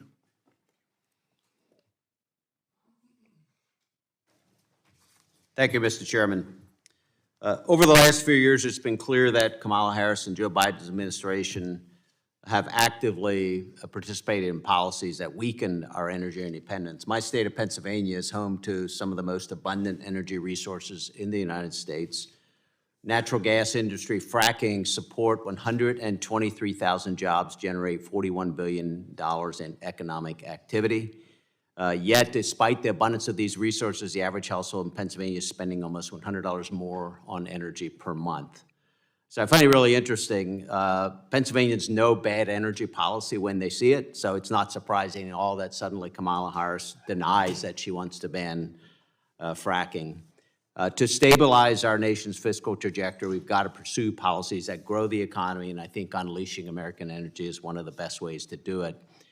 In July, I, along with 25 of my Republican colleagues, wrote to EPA Administrator Regan expressing concern with how the Clean Power Plant 2.0 plan will impact the PJM interconnection, which serves 65 million people across the Mid-Atlantic, including the district I represent. Specifically concerned with how those proposed rules will impact electric reliability and could lead to rolling blackouts. Mr. Chairman, I'd like to enter that letter into the record. Without objection, so ordered. Thank you. And I wanted to ask Ms. Jackson, and I'm not going to, but I wanted to talk about how the reliability of the grid is crucial for low-income families. But I want to, maybe we'll get to it, but I doubt it. I want to go to something else. I want to go back to something that was said by Mr. Kildee. Excuse me. And Mr. Kildee is a good friend, but he said something to the effect, Mr. Epstein, that, well, if folks here are saying that there's nothing like climate change, we shouldn't even have this conversation. And it's what I've heard so often, sort of the arrogance of individuals who believe that you really can't even question any of the dogma around climate change. I didn't hear you say that climate change doesn't exist. What I heard you say was that it's about the impact of climate change, how much that will impact us, and then how much resilience we will have to do that. So, just simply shutting down the conversation when someone doesn't agree, just seems pretty bizarre to me. And I guess I'd like you to address that. We've heard a lot of claims here about how by 2050, we're going to see the food supply impacted. We already talked about wildfires. I know that hurricanes have been attributed to climate change, but that's been debunked. So I guess I'd like to get your perspective on that statement that was made earlier and on the kind of feedback you get on your positions. Sure. So yeah, I think it's valuable here. I'm a philosopher and energy expert. So part of this is just the terminology and the arguments are very bad. So we want to be very precise. So when people say climate change, what they mean is man-made climate impact. That's really what they're focused on. So, and that's fine, and that's a legitimate thing to focus on. But what that is that is primarily a side effect of fossil fuel use, right? So we burn fossil fuels, we add more CO2 to the atmosphere, and it has some effect on climate. We can't quantify it perfectly, but it has some, and it's generally a warming effect. And it's important, if you think about it as a side effect of fossil fuel use, then you need to think both about the benefits of fossil fuels and about the side effect. And with the side effect itself, you need to be precise. So you mentioned you need to be clear about the magnitude, and you need to be even-handed. You can't just look at negative side effects, you have to look at positive. For example, more warmth in a world where far more people die of cold than of heat. So the problem with the discussion is it's so biased, it only looks at negative side effects of fossil fuels. It ignores the climate benefits directly. It ignores what I call the climate mastery or resilience benefits, so the fact that we're far more resilient. And as I mentioned, this shows up very clearly in the fact that we're far safer from climate than ever. So you can believe in climate impact and not believe in climate catastrophe, and in fact believe in a climate renaissance. Like, we're really safer than ever from climate. So it's just total BS to say, oh, do you believe in climate change? Do you believe fossil fuels have side effects? Therefore, you should get rid of them. That's like saying, do you believe antibiotics have side effects? Oh, if so, oh no, more antibiotics. It's just like third grade thinking that unfortunately is practiced by many smart people, including scientists. So glad to have the chance to address it. Thank you. I appreciate it. I will get back. I have just a few seconds. The impact of the reliability of the grid on low-income households. You know, most minorities live in multi-generational homes, which means there's always somebody there 24 hours. And if you have unreliable energy, that means that somebody's going to be impacted, whether it's grandma, whether it's kids, but we need reliable energy so that people don't live in unsafe conditions in their homes, and that's what's at stake for most minority homes. Thank you. Thank you, Mr. Chairman. I thank the gentleman and yield now you have 5 minutes to Mr. Yakum from Indiana. Thank you, Mr. Chairman, for holding this hearing, and to the witnesses for being here today to share your expertise on this important issue. American energy production is deeply connected to our economic security, our national security, our quality of life as Americans, and our nation's fiscal health.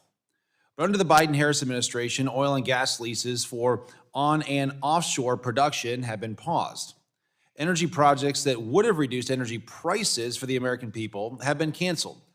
And radical climate activists have been empowered to block energy development at every turn. This war on energy has driven up energy prices for Americans and weakened our energy independence. In my home state of Indiana, the average Hoosier household is spending nearly $1,100 more per year on energy costs, thanks to the Biden-Harris energy policies. It takes an average of almost 6 years to clear the environmental permitting process. Litigation under the National Environmental Policy Act, or NEPA, can tie up energy projects for years. These delays cost our economy billions of dollars in unrealized economic growth and lost revenues. Unfortunately, this situation is about to get worse. The Biden-Harris administration took the bipartisan NEPA reforms and handed the pen to radical climate activists. As a result, the NEPA Phase 2 rule infused vague, woke climate change and, quote, environmental justice principles into an already burdensome process. Ms. Furchtgott-Roth, what kind of impact do you think the institutionalization of environmental justice will have on the judicial atmosphere as it relates to energy projects?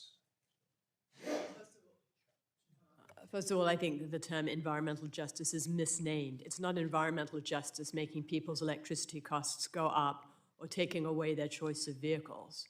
And all these new, so putting aside that, all these new regulations reduce investments in natural gas, coal, which is the base load power that prevents us from having blackouts and keeps our energy grid reliable. Thank you. I strongly believe that it is well past time for us to start making it easier to build in this country, which is why my colleague, Mr. Jimmy Panetta, and I introduced the Studying NEPA's Impact on Projects Act.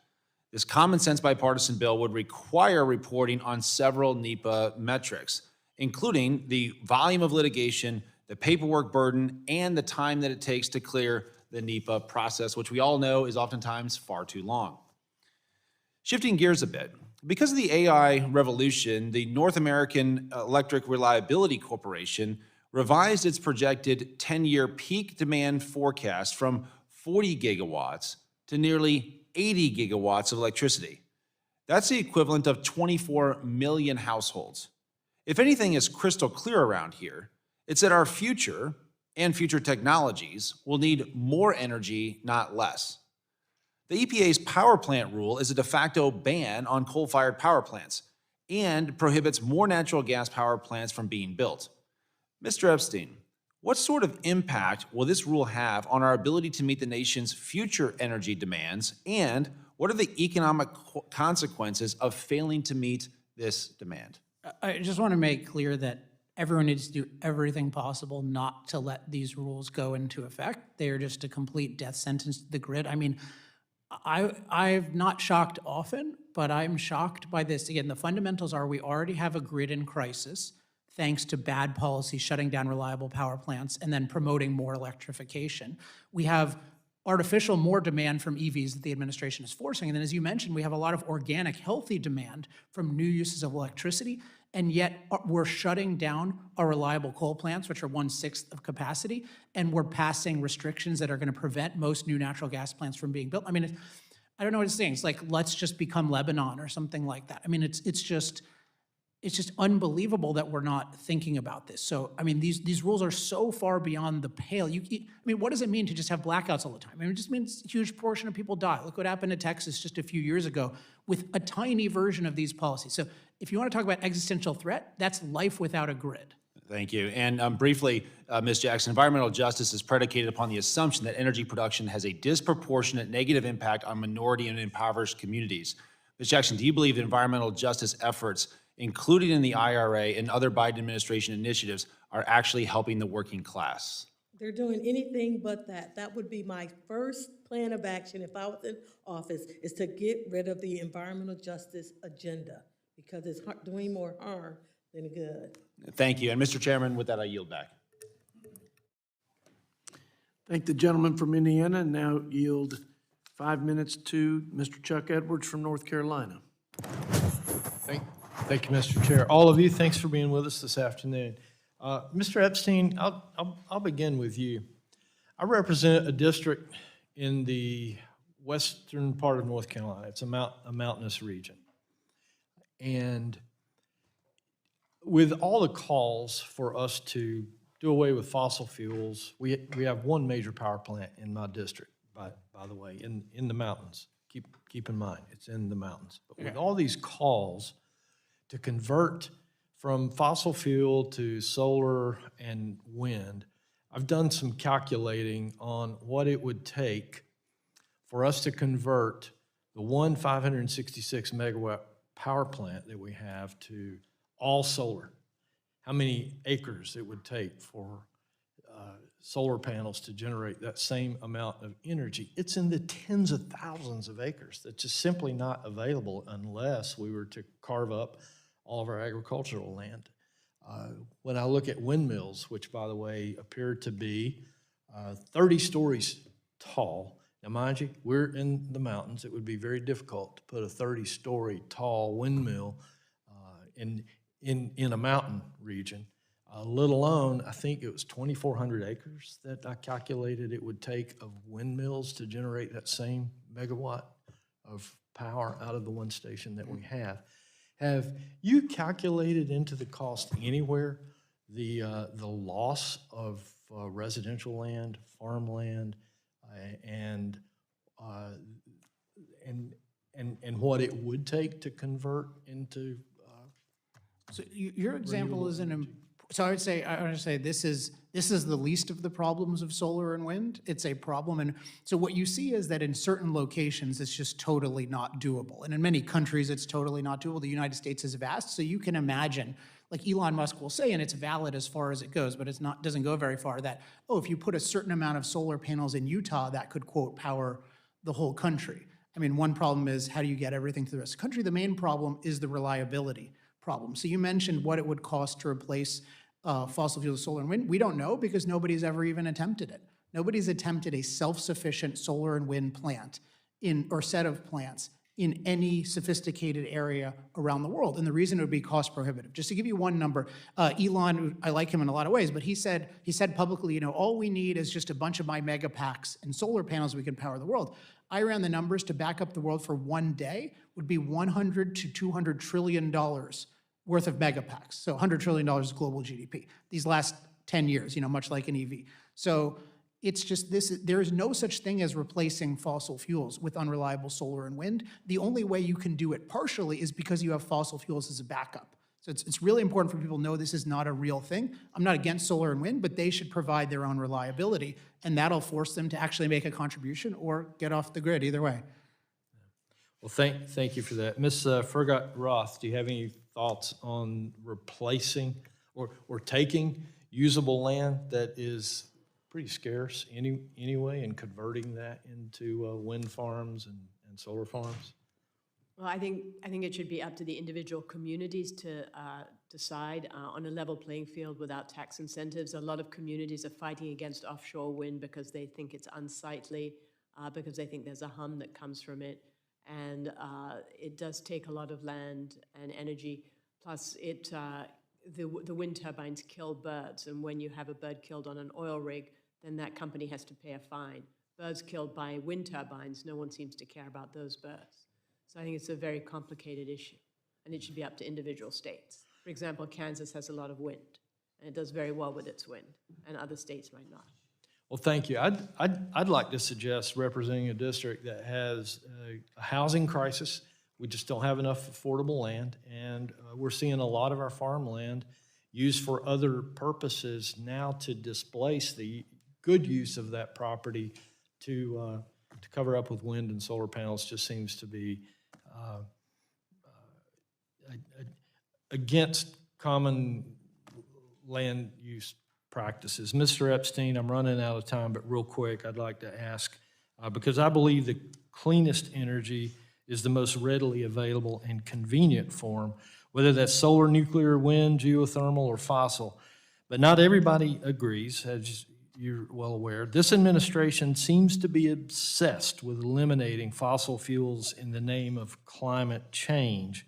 In your opinion, what do you think is the most dangerous and potentially longest lasting impact of the Harris-Biden administration's attack on fossil fuels? Right, so it's them and it's the global movement. I mean, it's very simple. They're pushing for the rapid elimination of fossil fuels. I mentioned if they had remotely gotten their way so far, we'd already have a catastrophe. I mean, net zero by 2050 is the single most destructive idea human beings have ever come up with. And I mean that literally, and I'm very familiar with all the other acts, but taking a world of 8 billion people with no cost-effective replacement for fossil fuels and starving them of energy, there would never be anything like it. So we're not gonna do it in practice, but we're gonna do something really, really bad along the way. And with Biden-Harris in particular, it's the US will do it and others won't. So that means we cede our economic and security position. And in a dangerous world, I do not want that. Thank you, Mr. Chair. I yield. Thank the gentleman, and now yield 5 minutes to our colleague from New York, Mr. Tom Suozzi. Thank you, Mr. Chairman. I want to apologize to the witnesses. I had another hearing up at Homeland Security, so I missed a lot of your stuff. I've been trying to read some of the stuff here quickly. I apologize for being late, Mr. Chairman. So I'm concerned about high cost of energy. I'm concerned about high gas prices. I'm glad that gas prices are going down right now, and I'm glad inflation's going down right now, and that the Fed reduced the interest rates yesterday, and that's positive things that we see happening. But we're all concerned about high energy costs that exist. And I'm also concerned about the weather. I mean, I see these crazy weather events. I'm up in New York, and I've seen these crazy flooding and extreme heat. And you remember last year when they had the forest fires up in Canada and the smoke was coming down. We had to close our windows because, you know, the forest fires were up there, were out of our control, and the smoke was coming down. And it's like, wow, what would happen if this goes on for a month or 2 months? What would we do? What if it went on for longer? What would we do? So we're all, I think most people are concerned about what's happening with the climate, and I think that most people are concerned about high energy costs. And I agree that trying to force things to happen before we've figured out a way to do it properly can force the prices to go up on things.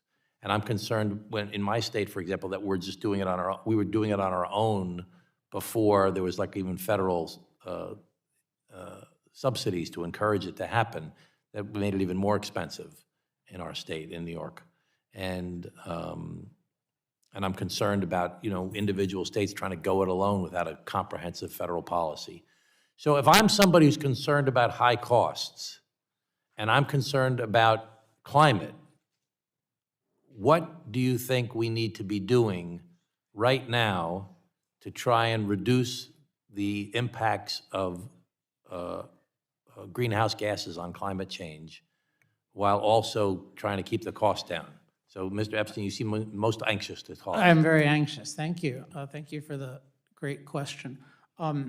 So I would say, I mean, I'll just make this a sidebar, but like, I wouldn't be as concerned as you are because. About what? About climate. I'm not saying to have no no, concern, but our ability to You're not deal going to with it persuade me not is to be well, I might someday. I'll give you a copy of Fossil Future. I think I might. But okay, on this issue, if you are concerned, you have to recognize one fundamental truth, okay, which is the U.S. has very limited control over global emissions, and emissions are a global issue. So we have listen, I recognize that we, in the 80s and 70s, 80s, 90s, we chased a lot of industry out of America, and it goes to other countries, and they're polluting way worse than we ever did. So and what they're we building need to coal plants, and you know they're so that. So our leverage point, our only leverage point is to, on this, and on your terms, is to liberate truly globally cost-competitive alternatives. I think the most promising is nuclear. It's hypothetical. You might be able to do with solar and wind if you can figure out reliability. Nobody's figured that out yet. Geothermal has some potential. But you need to move all the roadblocks out of the way for alternative forms of energy. And that requires radical NEPA reform, requires radical reform of the Nuclear Regulatory Commission, something I'm working on. So I'd love to talk to you sometime or anyone else about how to do this, because what we've done to nuclear is a crime, and what New York has done to nuclear is a crime. Yeah, What we've done to natural gas. I really think that we should be building more nuclear power in America. I'm concerned, however, you know, when they try to do it in dense areas, that's a problem. I'm concerned about getting rid of nuclear waste. Where are we going to put the nuclear waste?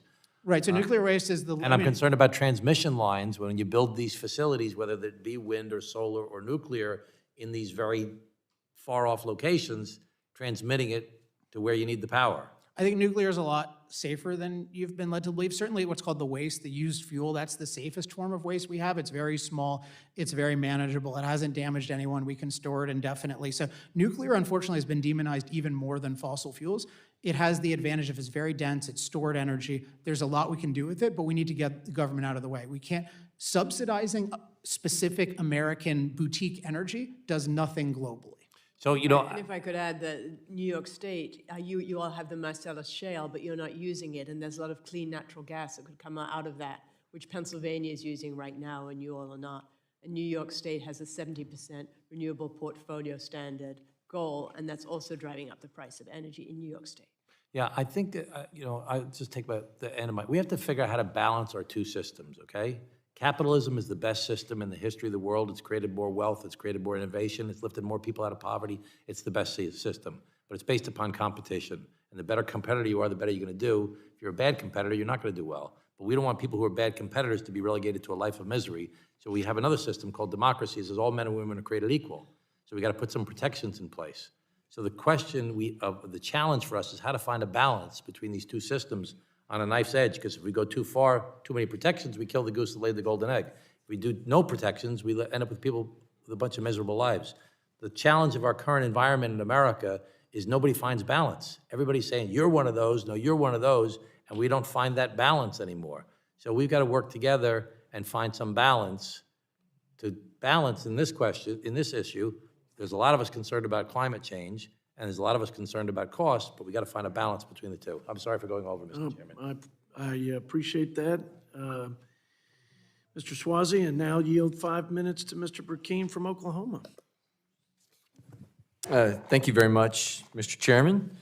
I want to make a statement I heard from my old boss years ago, indirectly, that whenever the government seeks to make something affordable, it makes it too expensive for everybody else. Ms. Roth, I'm looking at your chart, and your chart, and it's hard to kind of see, so I'll have to probably be no way to get a visual on it. Oklahoma does really well. It's what you just said. We come in on our price per kilowatt hour, but we're paying about 12 cents per kilowatt hour. When you look at the top of your chart, those states that are trying to go down this pathway of green energy, California's paying 32 cents per kilowatt hour. Rhode Island's paying 27 cents. Connecticut is paying 26 cents. Hawaii's paying 42 cents. And they're projected to increase their involvement in government assistance to try to make this energy much more affordable. Again, whenever the government tries to make things affordable, it makes it more expensive for everybody. I just came out of another committee where I complimented Tom Swazi from New York. He doesn't know it yet, out of Homeland. I'm going to pay him another compliment. We keep chasing each other in these committee assignments. And he just said that free markets are the best allocation of scarce resources, more or less, that capitalism works. I come to the statement, it wasn't a Democrat statement, it wasn't a Republican statement, it was a French statesman who wrote a book years ago called The Law, and he said that, is it not enough that tax law should be just? Does it also have to be philanthropic? He goes on to talk about taking from the many to give to the few. That's my problem with the green energy movement. You're taking from the many to give to the few billionaires that are taking these tax credit subsidizations derived from the many, given to the few. It's repayment for political activism. They're doing these startup companies, and the taxpayers are subsidizing it. Is it not enough that tax law should be just? Does it have to be philanthropic? I think it's a great principle. It's not a Republican principle. It's not a Democrat principle.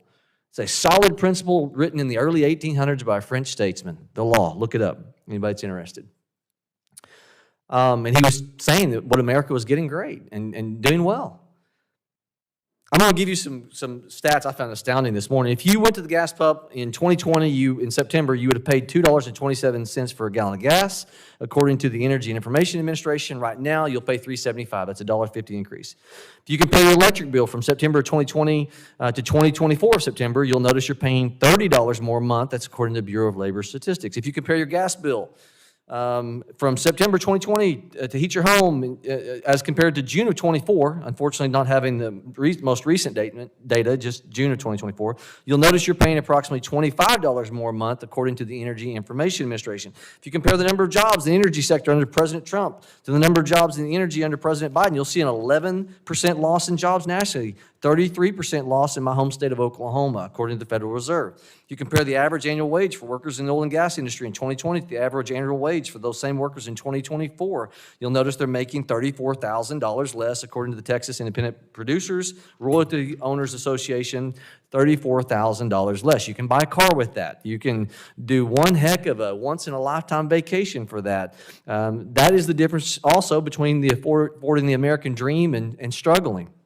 Under this administration, though, the green energy donor class has been the recipient, taking from the many to give to the few, these green credit tax credits for new cars that most people can't afford without that tax credit, skewing the free market, while working Americans have to be taxed higher through this regressive tax, Ms. Jackson, that you talked about, that the middle class is bearing the burden of. Under this administration, Americans are having to choose between groceries and health care and can I afford my electric, gas, home heating bills, air conditioning bills in the summer? Where I want to go with this. Ms. Jackson, you represent a constituency that is seen taking from the many to give to the few, their tax dollars to subsidize this. It was, we are at the expense of supposedly saving the planet, we're destroying the American middle-class family and their ability to afford goods and services. I want to let you talk about that just a little bit more in case I've inspired you even further. Yes. What I'm seeing is The people that I represent are experiencing the lowest standard of living expenses in history. Their existence have been significantly decreased, and they're suffering because of it. You know, there's higher energy prices, but energy prices go into everything that we have. And so they're paying more for food, more for kids' necessities, baby food. But, you know, you said you're giving some numbers. I know people that are paying 4 times as much as they were for electric bills.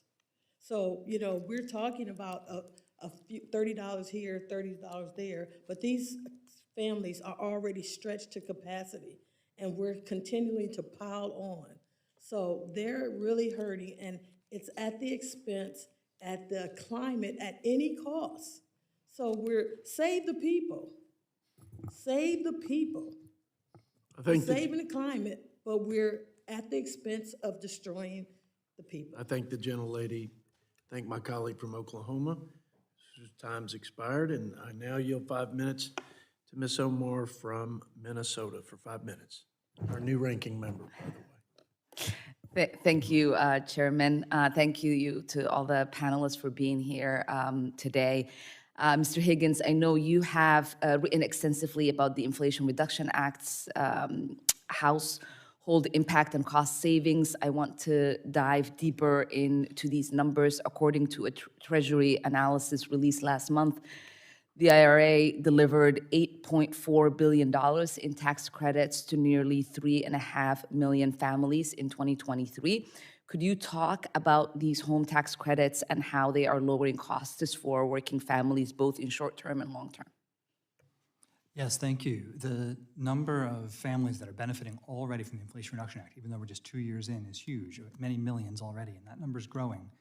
The credits and rebates can be available at the time of sale, and they help people to afford improvements to their homes. When you're operating an electric vehicle, it costs less than half as much to drive it and to maintain it as a gasoline-powered vehicle. And these credits help you afford both either a new car or a leased car or a used car. When you buy a heat pump for your home, it can save between $60 and $800 per year on reduced fuel costs, which, depending on which fuel you're switching from.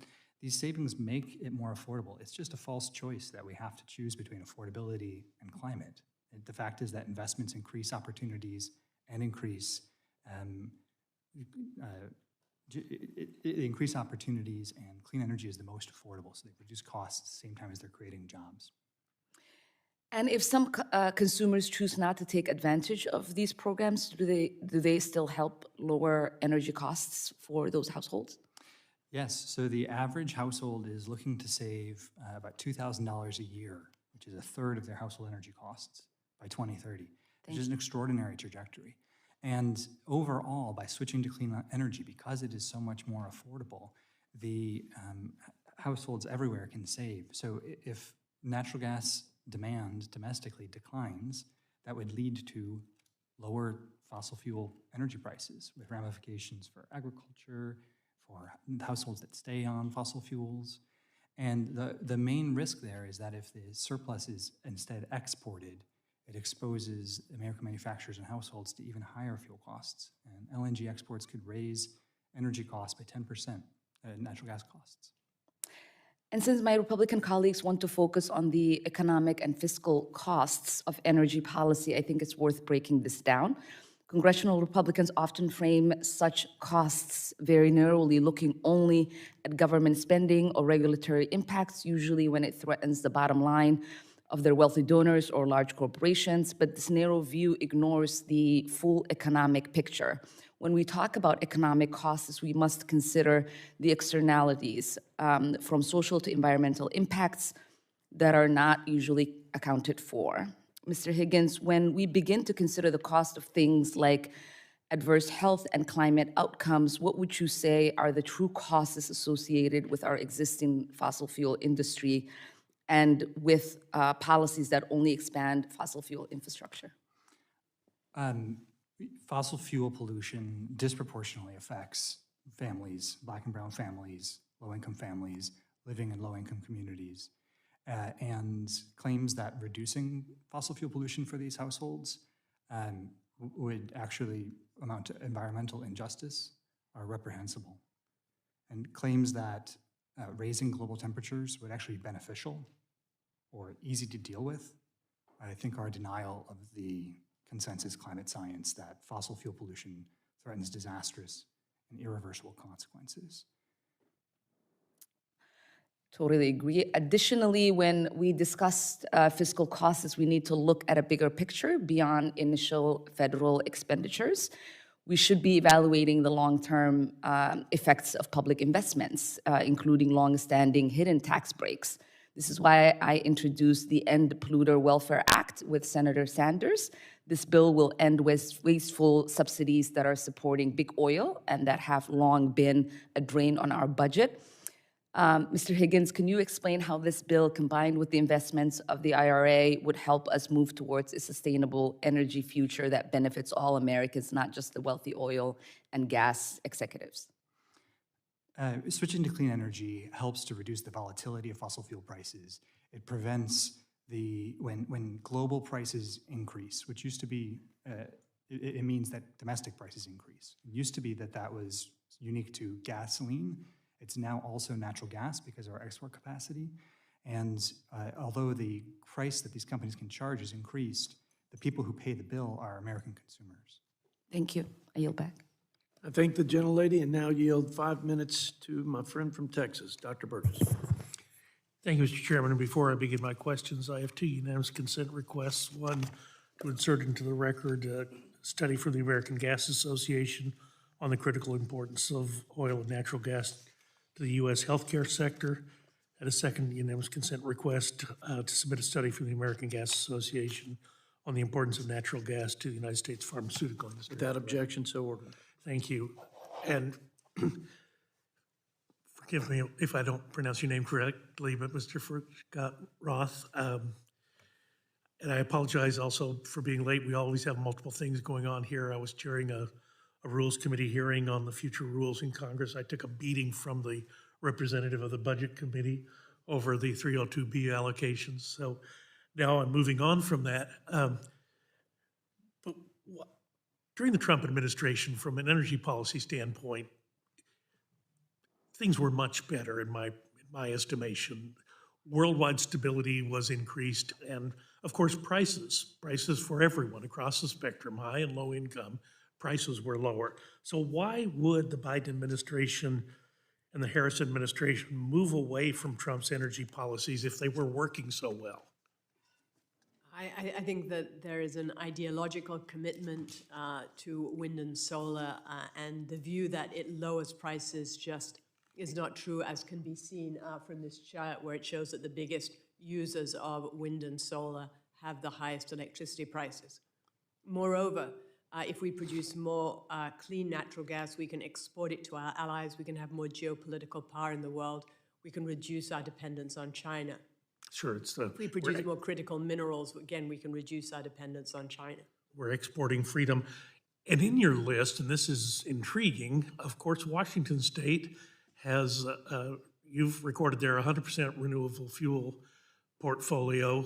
Yeah, that's because it's blessed with hydropower. Hydropower. So hydropower is relatively inexpensive, and geographically, Washington State and also Oregon have a lot of hydropower. But our former colleague, now Governor Inslee, is doing his best to dismantle the dams in Washington State. So I guess he's anxious to push himself up higher on that list with higher energy costs for his constituents as he does away with hydropower. Of course, hydropower also has another limitation. We do experience droughts sometime in various places in this country, and hydropower, for example, I was in Norway several years ago, and they were experiencing a significant drought, which they were having to import natural gas in order to provide energy for their citizens. Because, as Mr. Epstein so correctly pointed out,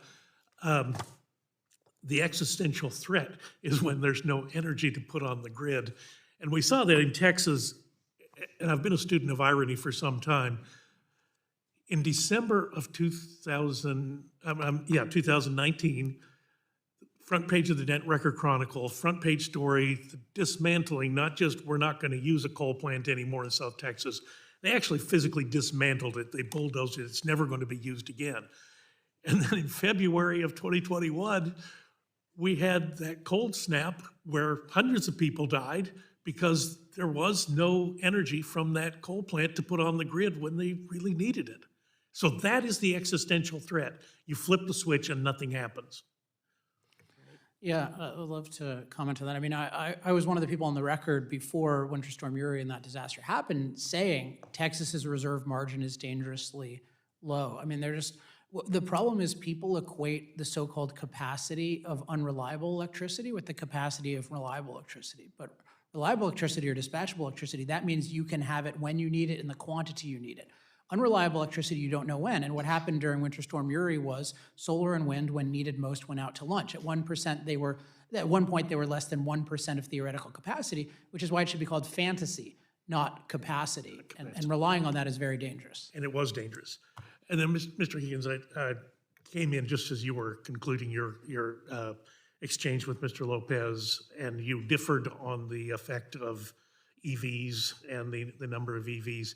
And I will just share with you something I do not understand. I've been a student and consumer of hybrid technology since I first served on the science committee many, many years ago and heard about what Toyota was doing with the hybrid vehicle. I frankly do not understand why the almost religious push to EVs. I get it. They're great toys for rich people. We subsidize them. We take money from some people and give it to others.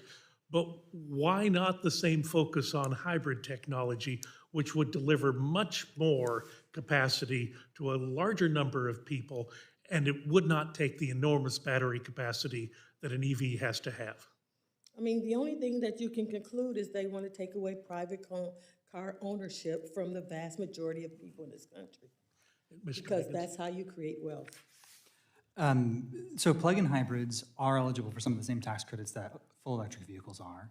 And non-plug-in hybrids that I think you might be referring to also benefit from the EPA's pollution standards because they have lower pollution than the average vehicle. Yeah, but the push from the federal government was to go to all EVs. And honestly, we could have done much better for the country if we hadn't tried to make people buy things they didn't want and made things that were useful to people available, and the consumer would have chosen, as I have done.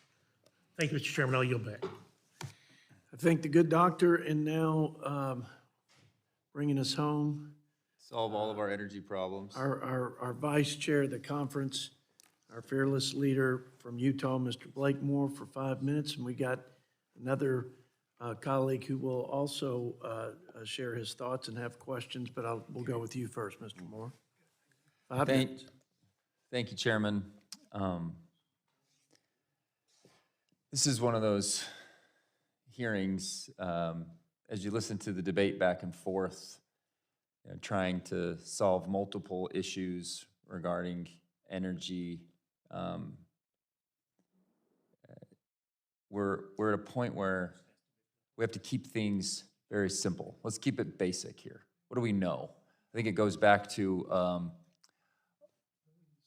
a random text message thread that I have with some of my college buddies in 2020 when, as President Biden was taking over in the White House, I remember there being a back and forth, and then one of the guys said to the other, well, let's just see what gas prices are in this administration versus what they were in the last administration.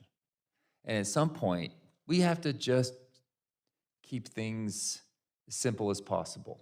And I look at this issue as I trust American technology, I trust American ingenuity, I trust American workforce, I trust American industry far more than I trust anybody else in the entire world. And if we can't fundamentally agree on that, then why even get to the next point what I'm going to make is we as Americans have to have base load power energy. Those are the two simple truths.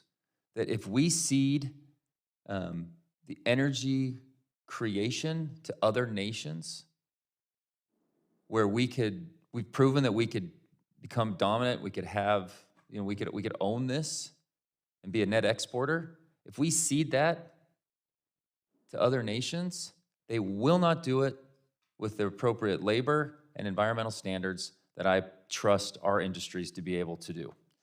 That's what I've seen from the Biden and Harris administration. Since they took office, energy prices have soared for everyday Americans. From day one of this administration, they put the interests of far-left climate activists over the needs of American families. But equally important than the pocketbooks of every single American family is our national security. They make it more difficult. They're putting these burdensome regulations, and they make it almost impossible to utilize domestic resources that made us energy independent during the previous Trump administration. Ms. Fruchtgott-Roth, do you believe developing our critical mineral resources and cultivating a strong energy sector is a matter of national security? Can you expound on the national security concerns that we have when it comes to the Biden administration's energy policy? So to hit on that, I'd also like to point out, since my colleague from Oklahoma was really happy with his 46th spot, notice that Utah's always just a little bit better than everywhere else we approach. I actually take a lot of pride in Utah being able to keep energy affordable, and we're building into our system, if we could just get permitting reform under control, we're actually building in tons of renewable technology to help diversify our energy grid, right? That's the reality of what's happening, and we're keeping energy prices as low as pretty much every other state. But we're also doing it by investing in. Now, if you just let us do some transmission lines by reforming NEPA, and if the left would stop making it impossible to reform permitting, maybe we could actually do more good, clean technology. But that's maybe for another hearing. Right, well, I think it's not only is the Biden administration mandating the electric vehicles and reducing the capacity of the power grid, it's also not allowing American companies to mine the critical minerals that are needed to make the EVs. And as a result, we're dependent on China, which is vacuuming up which is sending out EVs and vacuuming up critical minerals all over the world with forced labor, buying mines in Africa, and that kind of thing. It all comes down to also jobs in the United States. We've heard a lot today about the jobs created by the Inflation Reduction Act. We haven't heard anything about the layoffs at Stellantis, where plants are closing, and also at Ford, where plants are closing for the internal combustion engine vehicles because they're not permitted to make them anymore. And these jobs are going overseas to China. And I think it's noteworthy that this is the first time the Teamsters has not endorsed any candidate, particularly the Democratic administration. They are not coming out for Vice President Harris because of the loss of jobs, and that's so important to the United States. Excellent. Thank you for pointing that out. Mr. Chairman, I ask unanimous consent to submit this article from the authored by our witness, Ms. Roth, titled Beijing Biden's Energy Policies Will Lose the New Cold War into the record. Without objection, so ordered. Also, Mr. Chairman, I ask unanimous consent to submit an article from the American Energy Alliance into the record. Without objection, so ordered. Thank you, and my time is up. I thank the gentleman from the great state of Utah, and we're going to close it out here with Mr. Ralph Norman from the Palmetto State for 5 minutes. Thank you, Mr. Chairman. I want to thank each of you for taking the time to come. You know, what's happened during the last 4 years is untenable. The Biden administration has completely torn the economy out of a frame that we've never seen before. And this issue, this business of stopping the production of oil and natural gas and buying it from the OPEC countries that are our enemies, putting money in the pocket of our enemies, is criminal.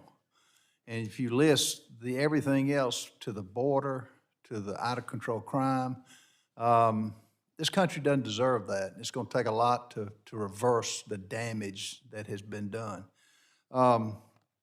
Ms. Fruchtgott-Roth, would you mentioned that Biden has made a cornerstone of this administration to lock up 30% of the federal lands. Why is this such a dangerous idea that he's doing this? Because it takes away people's property, it takes away the ability to use the resources on that, including oil and natural gas. It's as though someone in Alaska said to me, you cannot have your vegetable garden in your backyard. And that hurts the United States. It increases global emissions because we cannot produce clean natural gas and export it to our allies where they can use it to replace coal. Well, that as well as many other things are just totally, to be honest, it's un-American, and it's crippling this country. Mr. Epstein, I see your book. I've heard great things about it. I need to get one before I leave. I have one for any representative who's interested.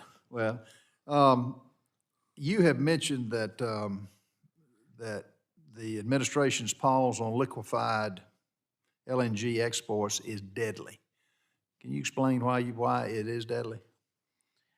I mean, natural gas is, like all forms of energy, is life-giving, but, you know, natural gas in particular is crucial to food, right? We use natural gas as the basis for modern fertilizer. We have no near-term replacement for natural gas just for fertilizer. And so you're talking about making everyone's food more expensive, and you're talking about depriving people of a clean, reliable source of energy around the world. I mean, natural gas, we should have talked about more today. This is the huge opportunity cost of the current administration and past administrations. We could be radically increasing our natural gas capacity, if not for some domestic bans like in New York, but mainly pipeline capacity. We can't build pipelines, so all of our gas is locked away in certain places. If we could build pipelines, we could have it more around the country, and we could have it more around the world. And this is I mentioned this in my testimony, the opportunity cost of not having energy freedom and instead replacing it with government-dictated green energy. People have no idea how prosperous we could be, and they have no idea how poor we will be if we keep going in this direction. I wish all of you could have heard the testimony of the governor of Alaska, talking about the damage that they are doing to Alaska. That's a source of income. They're putting them out of business. And the look on his face during the testimony is unconscionable that they're continuing to do this. So it's not just here in America. You mentioned that the Biden, and I call it the border czars, EPA's power plant rule will destroy our U.S. electrical grid. Given that we've already in the midst of an electricity reliability crisis, what else can we do of these last 2 months of hopefully the end of this? What can Congress do? What would you urge us to do specifically? I mean, I would urge, so the most immediate thing is do whatever you can to pause the shutdown of reliable power plants, not just the EPA rule, which is just mass destruction, but all the other rules too. So we could document all the different things, but basically we should not be shutting down any reliable power plants right now because it is a threat to the health and safety of Americans. EPA is supposed to protect our health. You cannot have health with a reliable grid, so they're doing the exact opposite. So, you know, I've talked to some people about legislation to do that, but I think, yeah, we should put a pause on these shutdowns. Well, the regulations that they've imposed on companies, and not just gas and oil, it's, I'm in the real estate business. And as I've told, you know, the people realize that so goes the real estate market, mainly housing, so goes the economy. There are no battery-operated dump trucks that deliver concrete. There are no battery-operated dump trucks that deliver our food. It's gas and oil. So I just want to thank you. I'm out of time, but we're going to do what we can in the remainder of this term to hopefully reverse some regulations, and the next administration will make a change. I'm happy to help any way I can. I yield back. I thank the gentleman, and I thank our witnesses for your time and contributions. And this was a great hearing, and we now will close out. But let me advise that members may still submit written questions to be answered later in writing. Those questions and your answers will be made part of the formal hearing record. Any member who wishes to submit questions for the record may do so within the next 7 days. And with that, the committee stands adjourned.